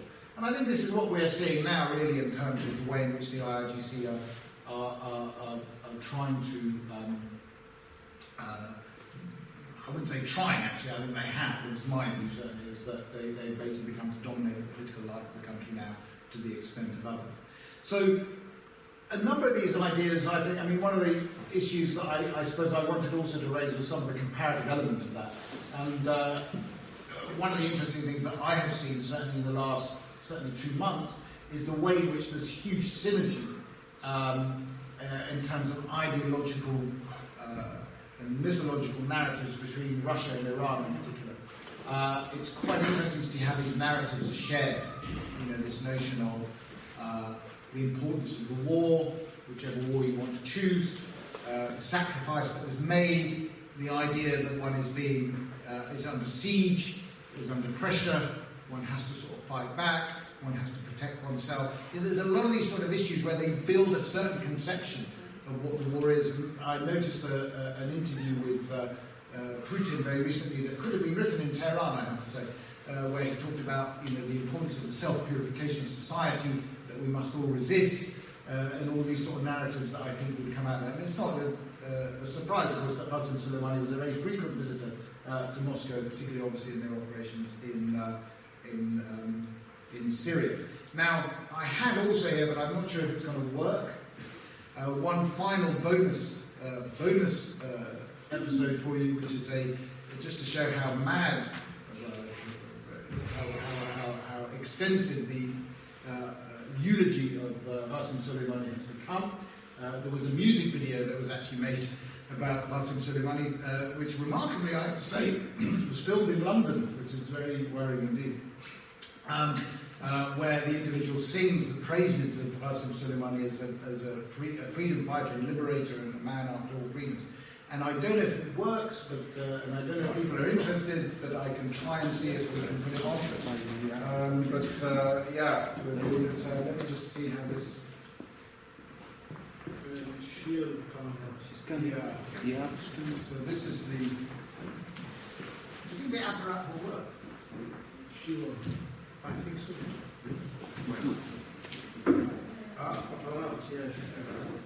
Italiano. تو زبان عربی اونجا عربی هستش، زمانی که میخوان سوالی با آی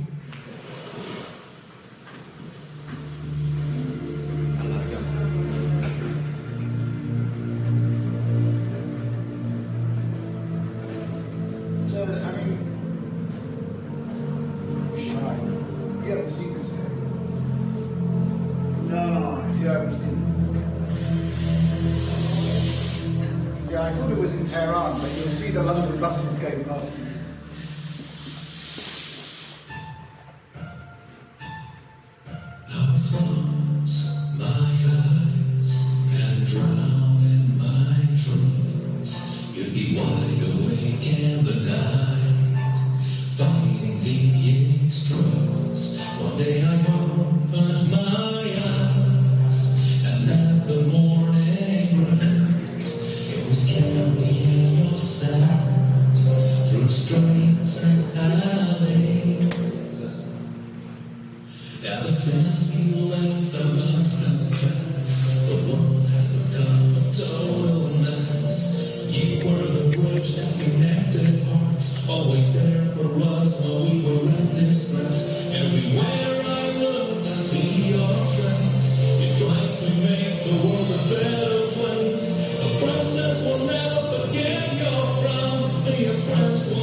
Anyway, just to give you the impression, I mean, this is a quite, it's quite extraordinary how much they're trying to push, this narrative. I mean, and I suppose one of the things that surprised me was this was filmed in London. I mean, that's so they're trying very hard, to make him this sort of international figure.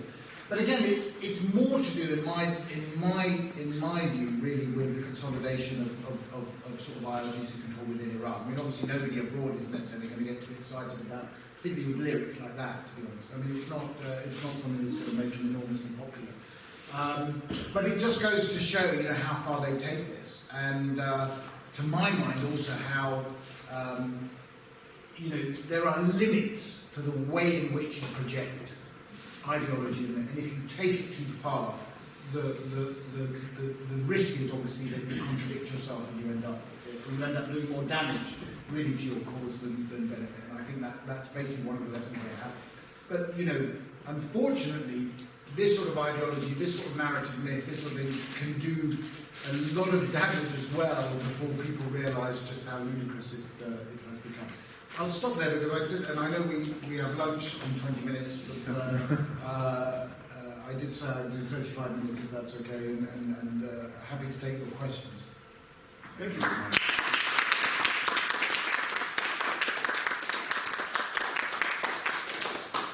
Thank you very much. If I can suggest something for people that go to Tehran to visit the famous Museum, the Museum of the Holy Defense. This is very interesting because it's very high-tech museum, and in the sense that now the museum needs to renew the memory of the war and the political use of the memory of the war. Just another thing, that if you don't go to Tehran, you can visit online. So it's a very well-done website, this museum. And another, just a note. It's interesting because if you walk across the street in Tehran, or maybe in all the Iranian towns, you see the murals on the walls, on the buildings. But these for the martyrs. But the people with represented on these murals, I think that for the 90% of the cases are victims of the war, not of the revolution. Martyrs of the revolution, but they call martyrs of the revolution, but of the war. So the war as a myth, the founding myth of the revolution. I think it is very, very interesting this work on this memory. Just after 40 years, they have to give new blood to this image, and in this sense, the case of Soleimani, I think, is very, very interesting. Just a little joke. I think that when we see Soleimani smiling, it's very similar to Padre Pio. You need to explain to him who Padre Pio is. Who's Padre Pio? But the Padre Pio is oh, really? And when I post a picture of a mural with Gaston Soleimani, sometimes I make why are you posting pictures of Padre Pio on the social? It's a very totally different from but this problem is similar to what happens to the Khomeini in Paris when the entourage chose only a smiling picture and not the other one. So on the other side, in the other sense. Please, if you have some questions. I found your key speech very interesting, and I was wondering to ask you this. So, in your view, the killing of Soleimani was seen by the Americans as a sign of their power, kind of to intimidate the Iranians, was very cunningly from the Iranian transformed in a very useful tool to legitimize the regime and also its foreign policy. And it connects with the idea of the sacrifice. So in this sense, the Iranians show the Islamic Iranian regime show a subtleness in using, also the fact that you show us that the needs that the Iranians create are absorbed by the Americans. So this shows that a political culture that is very, how do you say, raffinata, very sophisticated, more than the American one, perhaps, in certain ways. I mean, there's two things here that I would say to you. I've written this actually, that the political cultures and political attitudes in the United States and Iran are probably more familiar, shall we say, than either side would like to accept. They both have cults of personalities. They both have enjoy their mythology, if I can put it that way. And I agree with you that I think the Americans have in a sense, if they've done it, you have to bear in mind what the wider context of this is. There was a big move, certainly at the time, for the nuclear agreement. There was an attempt under Obama, certainly for the greater rapprochement. One way of encouraging a rapprochement is also to sort of respect your opponent. You respect your opponent just as, it's a way of bringing them in from the cold. I think where where I would sort of disagree in a sense is that what I see in the Islamic Republic is that there is sort of an innate, in Iran there is an innate, I would say, subtlety about storytelling. And they do it quite well. I don't think the Islamic Republic of Iran does it very well, is what I'm saying. Is basically what they do is they don't know what the limits of what they do. So the assassination of Soleimani in January 2020, I think, is a perfect opportunity for them to further many of these sacrifice, martyrdom, purity, so on and so forth. But the creation of all these statues and music videos is, to use a phrase, it's overkill. Basically people get fed up with it. And it's like all propaganda, you have to know what the limits of your propaganda are, otherwise people are going to say, well, this is nonsense. And what I would say to you is I think that political culture in Iran certainly is more sophisticated than the leaders of the Islamic Republic really understand. And we could even go further and say almost every Iranian regime in the modern era has failed to fully comprehend the political sophistication of the people they are trying to govern. And they know. But that's a separate topic in a sense, but I think you're right, actually, about the sophistication of the political culture. I think regimes, could be the Shah, could be the Islamic Republic, have not understood really the subtleties of how you manipulate messages, as maybe, perhaps more Western, more sophisticated Western operations might do. We all have propaganda, of course. So there is an interest in that. I think it's very, if you look at some of the ways, it's very interesting. See how we shadow. When Shah Jahan died, I think it was amusing. They put together some really quite interesting, eulogies for him, and they carved it was a wonderful statue. But it was done with great artistic sophistication, I have to say. The resemblance of Shah Jahan. Of course, he's an artist, but he had his political views. Whereas if you look at the statues of Soleimani, a lot of them are an embarrassment. They don't look like him at all. They're like papier-mâché. And it's, why is the government doing this? It thinks it's a way of, the people who do it think it's a way of currying loyalty. I'm showing my loyalty by paying for a statue of Soleimani. But it's not a very good statue, and then the next day it gets firebombed by people who don't like it. So what you're doing is you're misjudging, I think, your audience. I don't know if that makes sense. But you can tell me the last thing. Okay, yeah. I have 3 questions. So the first one, I know I don't know any of the literature in this, so maybe this is a very obvious question, but how important was the build of this mythology for the Iran-Iraq war to the existential legitimacy of the regime, because the war basically started when the regime was consolidating, no? Because it was 1980. So how important was that to legitimize the regime at that point? And regarding the mythology of the Islamic man, could it be created because it was given for granted that Iran was basically, the war was basically a proxy war against the United States, so they were not actually fighting other Iraqi men in this mythology? Yeah, and the last one is a pop question, I would say. How many views does the video have? The views, actually, I don't know. I think we probably added quite a bit. It was just a joke. I mean, I don't think bear in mind, sorry, one thing, that Aparat is the licensed Iranian version of YouTube.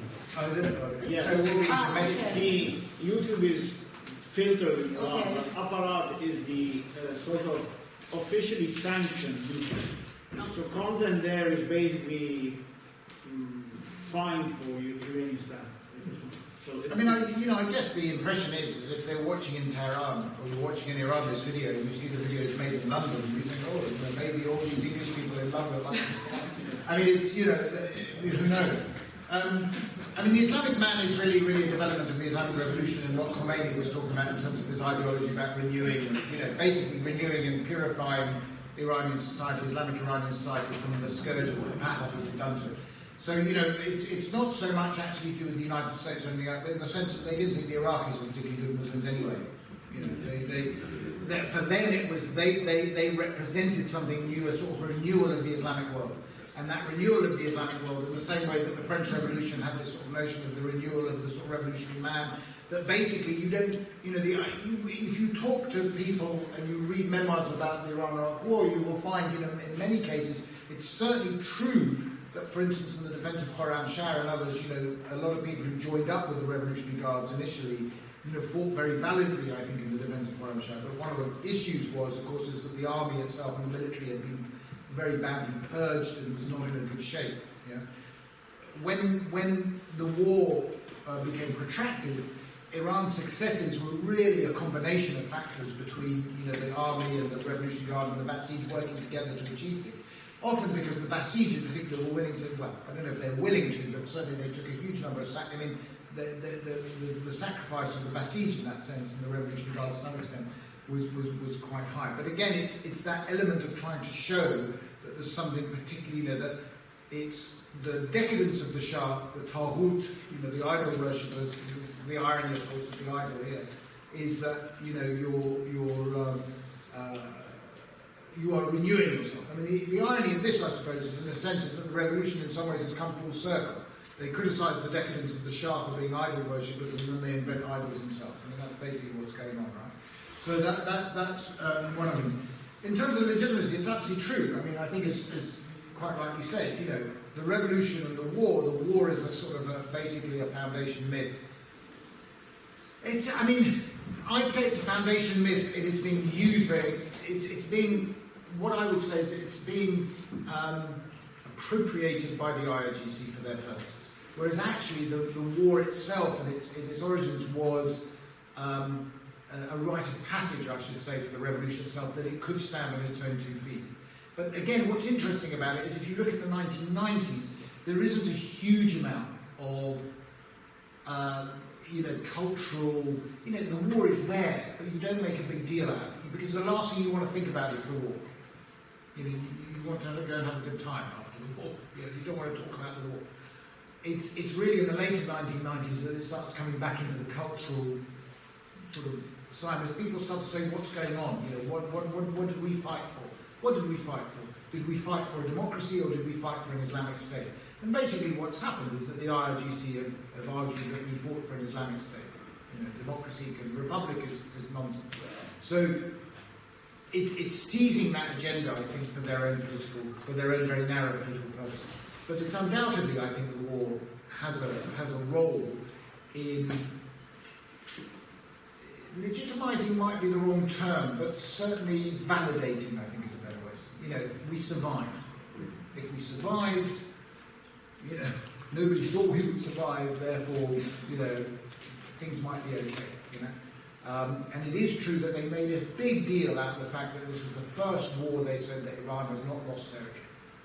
I mean, actually, interestingly, again, one of the things that I probably should have mentioned more is the whole nationalist, rhetoric that comes out of it in the nationalist mythology. But it's interesting how that has been subsumed in some ways under other narratives. Thank you very much. Watching that video, I'm wondering actually how many people outside of Iran, but in the Arab Middle East, might have access to that. And the reason I'm thinking about that is because I've noticed in basically since the Syria conflict started, and then also increasing Iran involvement in Iraq, that in academic circles where people are looking at the Arab world, a hostility to my kind of work, essentially looking at how Iran sees itself. And I think you've obviously worked quite a lot on nationalism, but for me that piece is a very nationalist piece. It's it's Iran nationalism, it's Iran imperialism, it's Iran, hey, we are here and we are doing good in the region. And I think a lot of people actually buy into that. In the sense of there's this sentiment that, in this kind of world where there's anti-Western, anti-US hegemony, for some, and that's why I'm wondering whether it's how much is seen in the Arab world, there's this feeling that Iran has done this, and they're the ones who are succeeding. It's just, I don't know, I think it's more powerful than we think. But we can't test that. Well, I mean, the reason I agree with you, it is a particular nationalist narrative, an Islamic nationalist narrative. I don't think it's a narrative that everyone in Iran, necessarily in terms of their nationalism, would buy into. No. And it's the same as if you were to draw a parallel with the Russians in what's going on now. There's a very strong Russian nationalist agenda going on. Do all Russians really buy into what's going on? Of course not. So I mean, this is the thing that I think what they're trying to do is certainly appropriate that nationalist narrative. And what if you listen to the words or whatever? But I mean, again, what is quite interesting about that is if you look at it's a week between the assassination of Soleimani and the downing of the Ukrainian airliner, and the tone and tenor of people's views is quite different. So there is, I think, a wider shock at this, because I mean the assassination of Soleimani is like it's a shock, because basically they created the impression of someone who is invulnerable. I mean, even I think Qasem Soleimani bought into it. I mean, if you look at his itinerary at the end, he got on board a chartered airliner. Everyone knew where he was going. I mean, he basically no problem at all. I have faith, so on, so very, very holy in some ways. But nonetheless, he didn't protect his route. I mean, he didn't sort of say it wasn't secret anymore.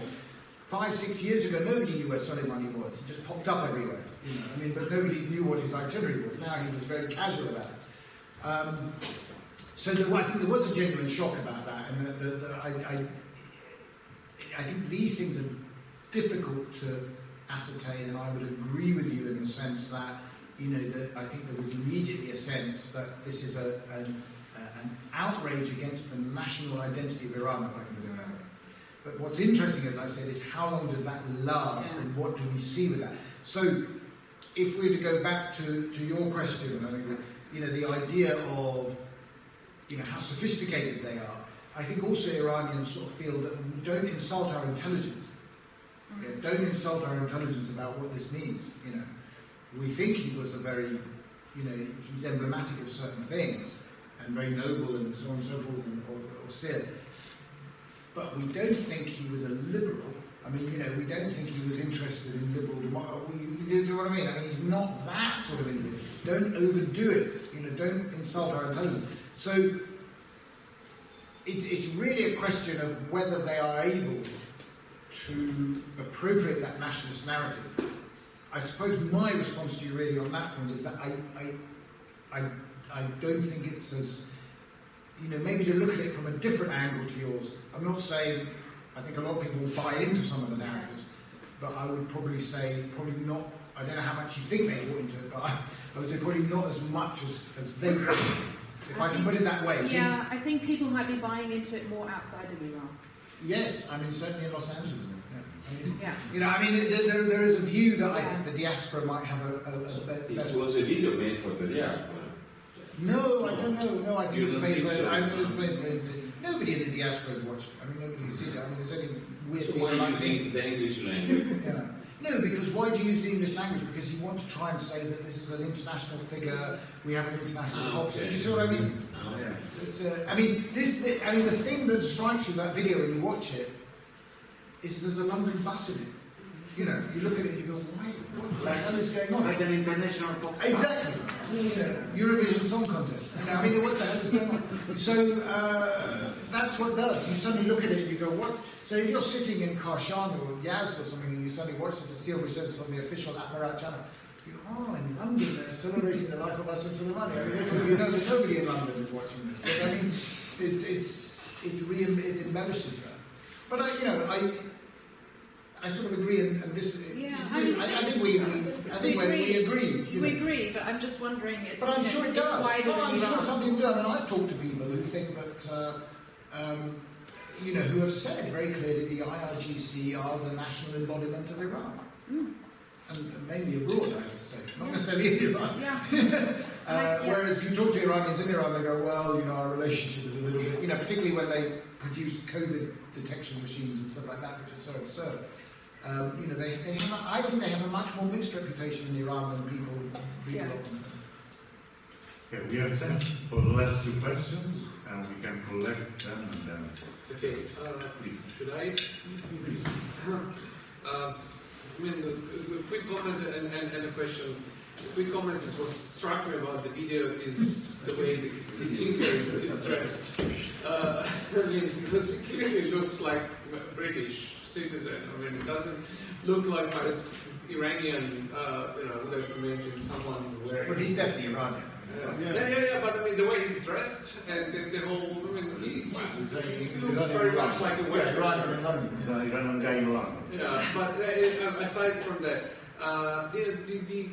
given the importance the war has as a foundational myth for the Iranian, and what you told us in your fascinating talk, I was thinking, how much do we know about the memory of the war from the other side? How is it perceived from the Iraqis? Because, of course, after all they went through, the first Gulf War, then the 2003 American invasion, maybe they've forgotten about it. But is it remembered as the mistake of a nasty regime that now has fallen? And so it was all Saddam's fault, or does it have any kind of impact on their own narrative of their own history?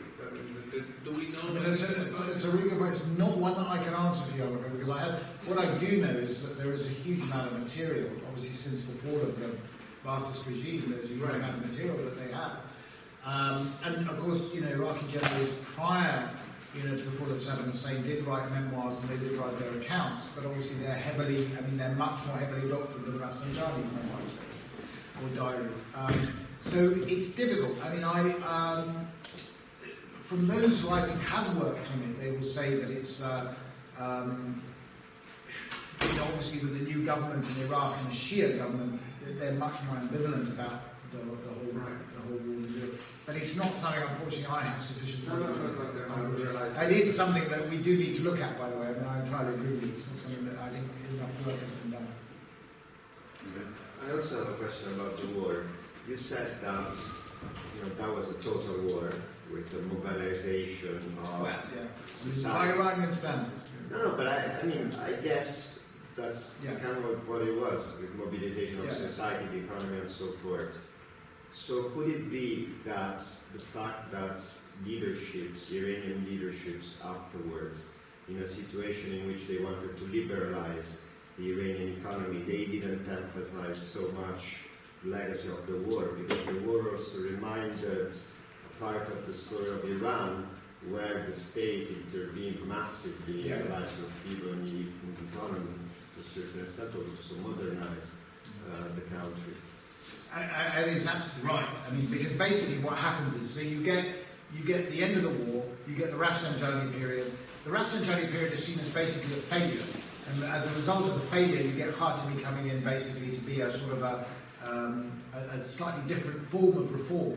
But essentially, what happens is that you get this absurd situation that people look back on the war with a heavy degree of nostalgia, because basically they see the thing being run reasonably well. I mean, I think their historical reading of that, of course, is flawed. I mean, it's badly flawed in the sense that the state that they inherit from the Pahlavis in 1979, 1980 is still relatively functional, if I can put it that way, and still relatively rich.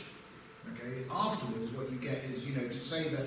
So when, which will know more than me, I think, in 2009, when Mir Hossein Mousavi was standing for president, what they were saying was he was the war prime minister. He knew how to run the state. Let's go back to that. It was much better then. Yes, we had coupons, but at least we ate. This is the idea. So that definitely is there. But it's a different narrative and a different myth to what the IRGC are putting. That's a sort of a social, the Blitz.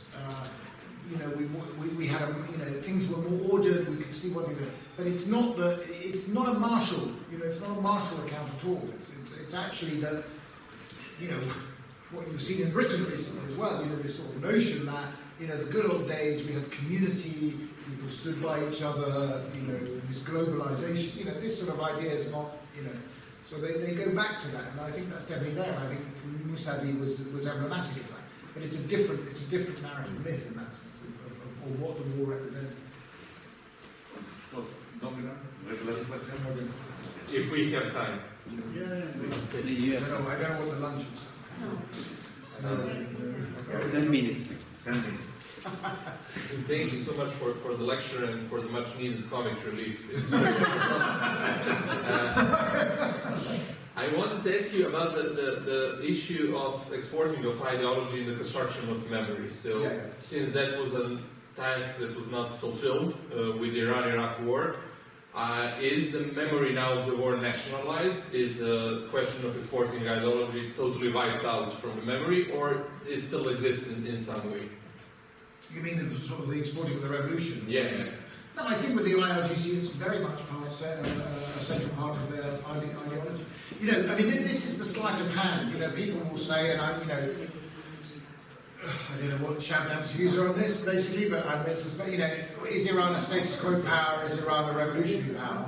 I mean, my point really about saying the oppressed and the sleight is that essentially, yes, they want to keep what they have, and they want to stabilise what they have, but the purpose of it is to reorder the international.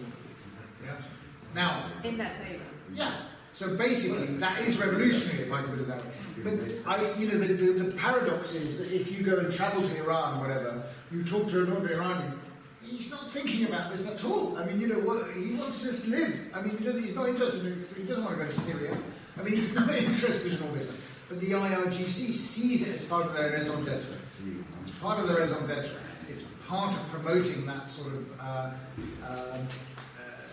narrative of the revolution, narrative of the war, which says that in the war we were betrayed by politicians. We could have achieved much more. We could have won a decisive victory, which I think is bunk, but nonetheless they buy into that narrative. And now we are going to do it. And if you watch some of these interviews, I mean, as I said, I don't know if but the interview that Shamkhani had with this journalist and others is very interesting to see how they argue. They sort of say we could have done much better. You guys were weak. We are the proper revolutionary. And some elements of the IRGC, certainly in the IRGC leadership, I think, certainly buy into this. I mean, that for them, it's very much like. Remember, in the official ideology of the revolution, we are in stage 2 of a 5-stage Islamic revolution, whatever that means. Okay, so I think for many Iranians, they'd be horrified that they're still in stage 2. But this is the view. I have a very, very little story. Okay. It's very interesting for Ahmad Degan is a writer, a very famous writer that wrote this book, travel to direction 270 degrees, something like that. It was a memoir, a novel of his story. When he was 15, he took a fake ID card to fight against Iraqi troops. And then he began to write about his life, about his memories, and so on. The Italian translator told me that a day they were in Tehran in a coffee, maybe, I don't know, for a presentation, something like that, and they met a group of young students, young Iranian students. And so you are Mandegan, and so blah blah blah, but you really, the character, it's you. You want to fight groups. You are with Basij. And he said, no, I'm just a writer. This is a character I created, but it's not me. But in reality, he did go. So now he refused to admit. And when they asked in Italy, when he 3 years ago he went to Italy to present the Italian translation of this book, and a woman in the presentation asked her, why did you go so young to fight? You were so full of Islamic ideology. He said, no, I was full of shame, because in just 3 days the Iraqi troops took a huge part of my country. This is why. That's all.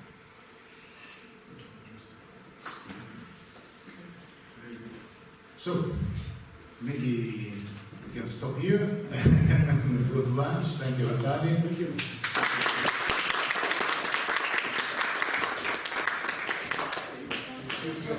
Right. Wow, okay. At 3 o'clock,